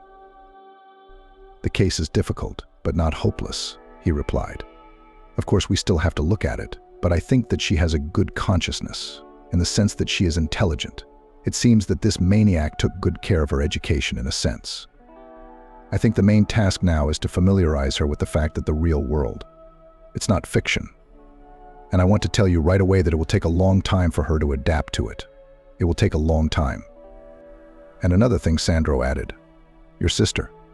Now I will have to do a lot to make her have documents, so that she is no longer considered dead, you know? It will still be necessary to establish kinship by genetic expertise. You said she's 16, right? Well, you're going to get custody, right? Absolutely, Logan nodded. Okay, do you need any help? Why don't I come with you to the hospital? No offense, but who knows how she'll behave in the city and at the hospital.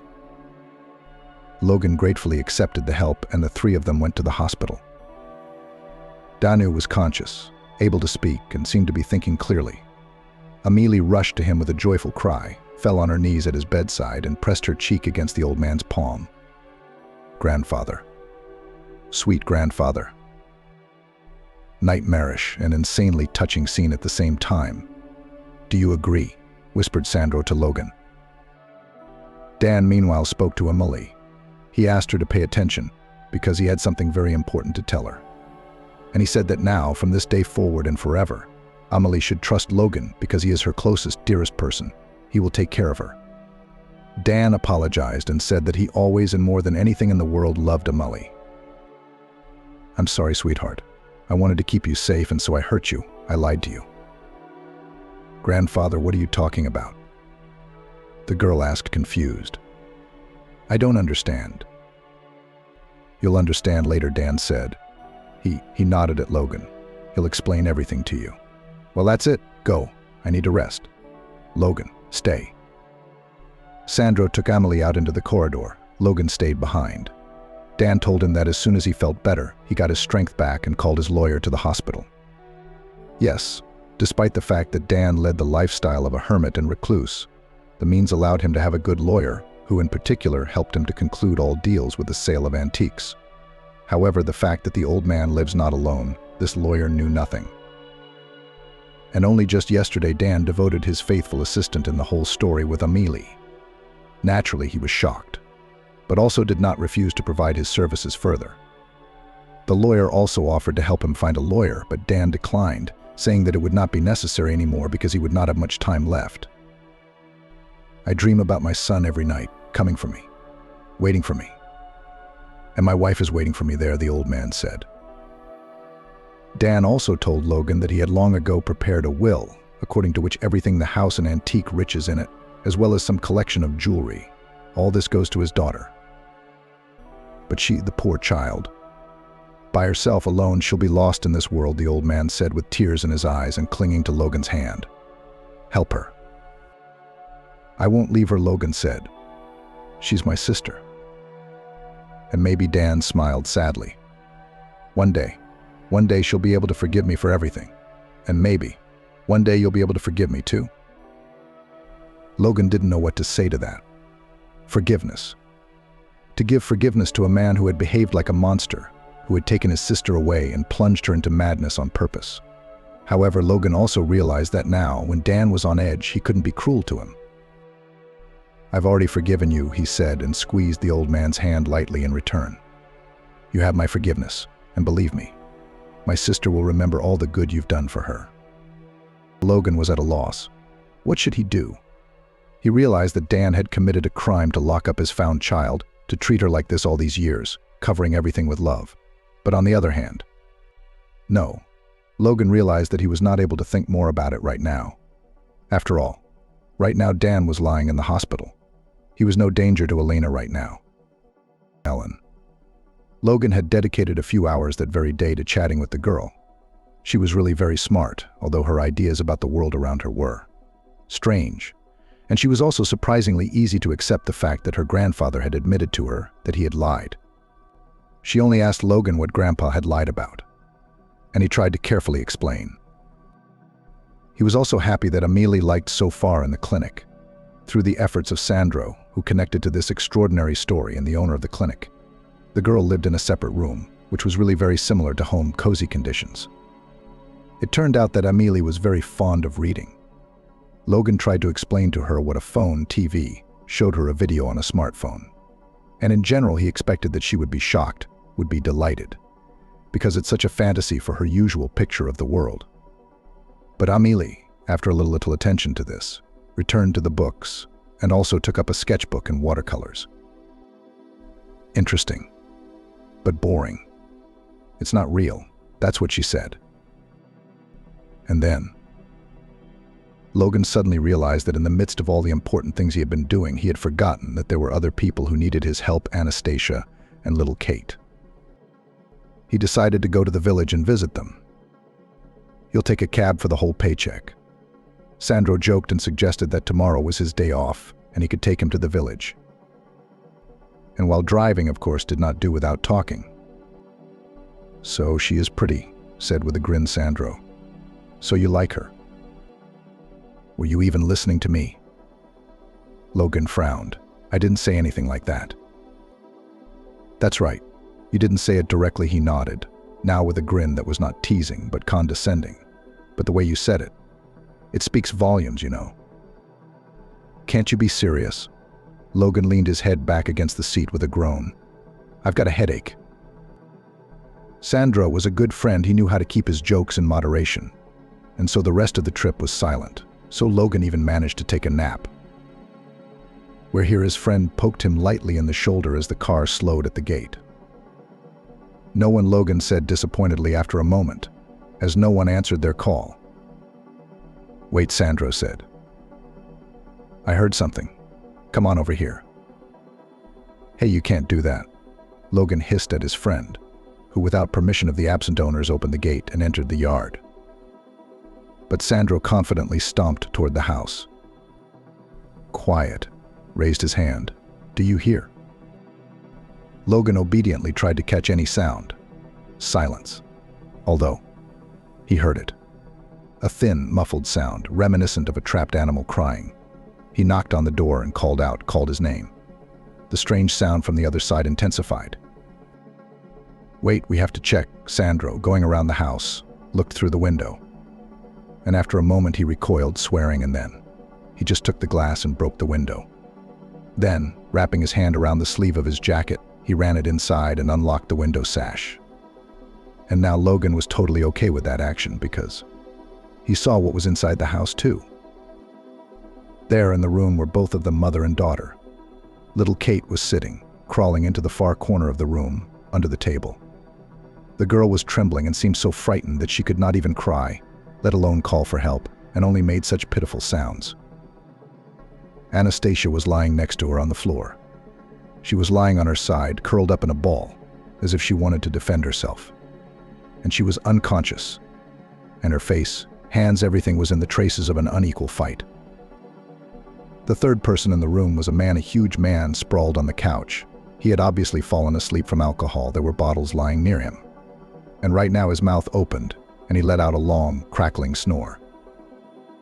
"Anastasia." Sandro rushed to the young woman, checked her pulse. Alive. Logan crouched on the floor and spoke softly to Kate, trying to convey to her that there was nothing to be afraid of and it was safe to come out. Anastasia started to come to her senses, moaning softly, then shrieked, startled. "Anastasia, it's all right. Don't be afraid. Everything will be all right now," Sandro said. Anastasia looked around frantically, then, from the last strength, rushed to her daughter, who decided to finally get out from under the table and hugged her, pressed her against herself and cried, "Help. Please save me. I can't take it anymore." What?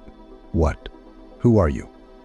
A huge man, Nastia's husband, started to wake up. Anastasia, seeing this, cried out in horror and then froze because Sandro, without much conversation, with one powerful blow to the face, sent this guy into unconsciousness.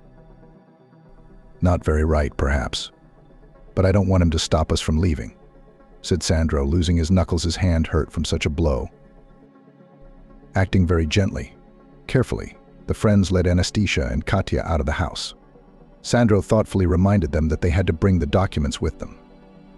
The decision was made instantly to take the woman and the child to the apartment with Logan, because they would have nowhere else to go. "Thank you," Anastasia said quietly. "You saved us. We really won't be in your way much longer." "You're not in the way," Logan sighed. "The main thing is not to interfere with your husband," said Sandro. "You're not going to forgive him. You're not thinking of going back to him, are you?" he asked. And when Anastasia shook her head in the negative, he continued, "We'll be there soon. But before we go home, you need to go to the hospital, of course. In the meantime, tell us what happened." And Anastasia spoke. The night before, her husband had come home. He had been fired from another job without paying anything, and he had come back very angry. Anastasia took the risk of talking to him about how things couldn't go on like this, and said she wanted a divorce. Then the man raged at her, reminded her that they were husband and wife, and said that he would teach her obedience, that he would put them both mother and daughter on a leash like unruly dogs, and that they would never leave the house again, not even to go to the yard. He threw himself at his daughter. Then Anastasia, who was trying to protect the little girl, got the brunt of it. Then the husband took to alcohol, after which he fell asleep for a while. Logan listened to the story in steely silence, and it was only by the change in his gaze that he could guess what he was thinking. He was about to say something, but his phone rang. Logan took the call, and for the second time his face changed. "Dan's dead," he said in a low voice. Those had been difficult, eventful days for Logan, days that had turned many ideas about his own life upside down, in which that very life had taken the most bizarre, disturbing, demanding forms. He was the only one who could take care of seeing Dan off in a dignified manner.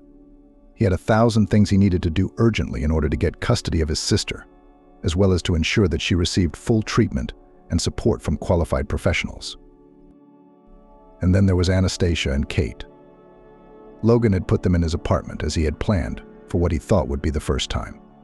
And though he hadn't planned it, it just so happened that he had told Anastasia about his sister and the recent events surrounding her. "That's terrible. What you've been through," Anastasia responded with genuine sympathy. "But now, everything's all right, isn't it?" "I wish I could believe that," Logan replied. "I do believe that."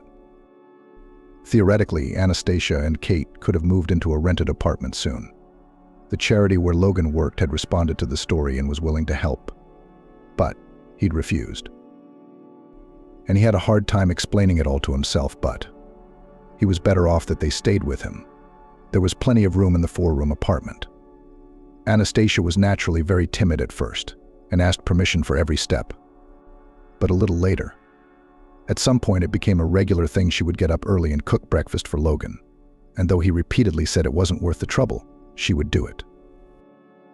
As for little Kate, she, unlike her mother, settled down at the new place much faster. And although in general Katenka was a modest and well-mannered girl, but at the same time she was very curious and asked a lot of questions about everything that surrounded her. For example, she was very interested in all kinds of sea stories related to a large collection of shells, which were collected from all over the world by Logan's great-grandfather. And then it happened, when the divorce proceedings were already in full swing. Logan offered to take Anastasia to a good clinic for an examination. She refused, but he talked her into it. And according to the results of the examination, it became known that the young woman's leg can be saved, you just need to operate. "I don't have and won't have that kind of money," said Anastasia. "Don't worry about that," Logan said. But she was against it, saying she couldn't accept it. For her daughter's sake. For Kate's sake, Logan made the strongest argument, and Anastasia had to agree that the baby needed a healthy mom. And even a little later, Nastya's deadbeat ex-husband was stripped of his parental rights. And besides, Logan and Sandro had a serious talk with him, explaining that he should never go near Anastasia and her daughter again, otherwise he would be in serious trouble. Logan's sister was still in the clinic. She was having a hard time over the loss of her grandfather. It made it difficult to get the girl back to the real world. But gradually she was getting better, and according to Sandro, very soon Ellen could move in with Logan. As for the inheritance from Dan, it was going to be huge, even by rough estimates, because Dan, as it turned out, collected very rare and expensive antiques. The surgery on Anastasia's leg was successful, and soon the doctors were talking about the fact that she would probably be able to walk normally. "Thank you," Anastasia thanked Logan very often, but this time she was especially excited. "It's all thanks to you. You just saved us." "We've talked about this before," Logan said jokingly. He had been thinking about Nastia a lot lately. It was strange, but at some point he realized that he had gotten used to her. And her daughter, too. And now it was hard for him to imagine that one day, or rather soon, they both might leave him. "Anastasia," Logan said softly to her, "we need to talk." "About what?" the young woman asked excitedly. The conversation took place in the late afternoon. Anastasia stood on the balcony of the apartment and watched the lights of street lamps, the rare glowing windows of houses, the cars driving along the many roads of the city in the early fall night. "About us," Logan said quietly. "About us?" she echoed. "Yes," he said, and continued. He told her about his sudden feelings, about how he'd never felt anything like this before. He also said that all his help, that in no way makes Anastasia his responsibility, and even if she turns down his offer, he's still a friend to her and her daughter. "I certainly should have done it differently," Logan said, looking into Nastia's eyes, which seemed to reflect the stars. "Buy a ring, arrange everything romantically. But I just somehow spontaneously decided everything finally. I want you to be my wife." Anastasia smiled. A single tear rolled from her eyes, no more. And then she threw herself around Logan's neck and hugged him tightly. "I love you," he said. "I love you, too," she whispered back. "Do you think I'll be able to dance at our wedding?" The wedding took place in the spring, in a garden full of blossoming trees. And Anastasia wore not only a beautiful dress, but also high-heeled shoes that she could dance in, just as she had dreamed. And on this day, she and Logan felt the happiest. They were happy, but they didn't know yet what was ahead of them.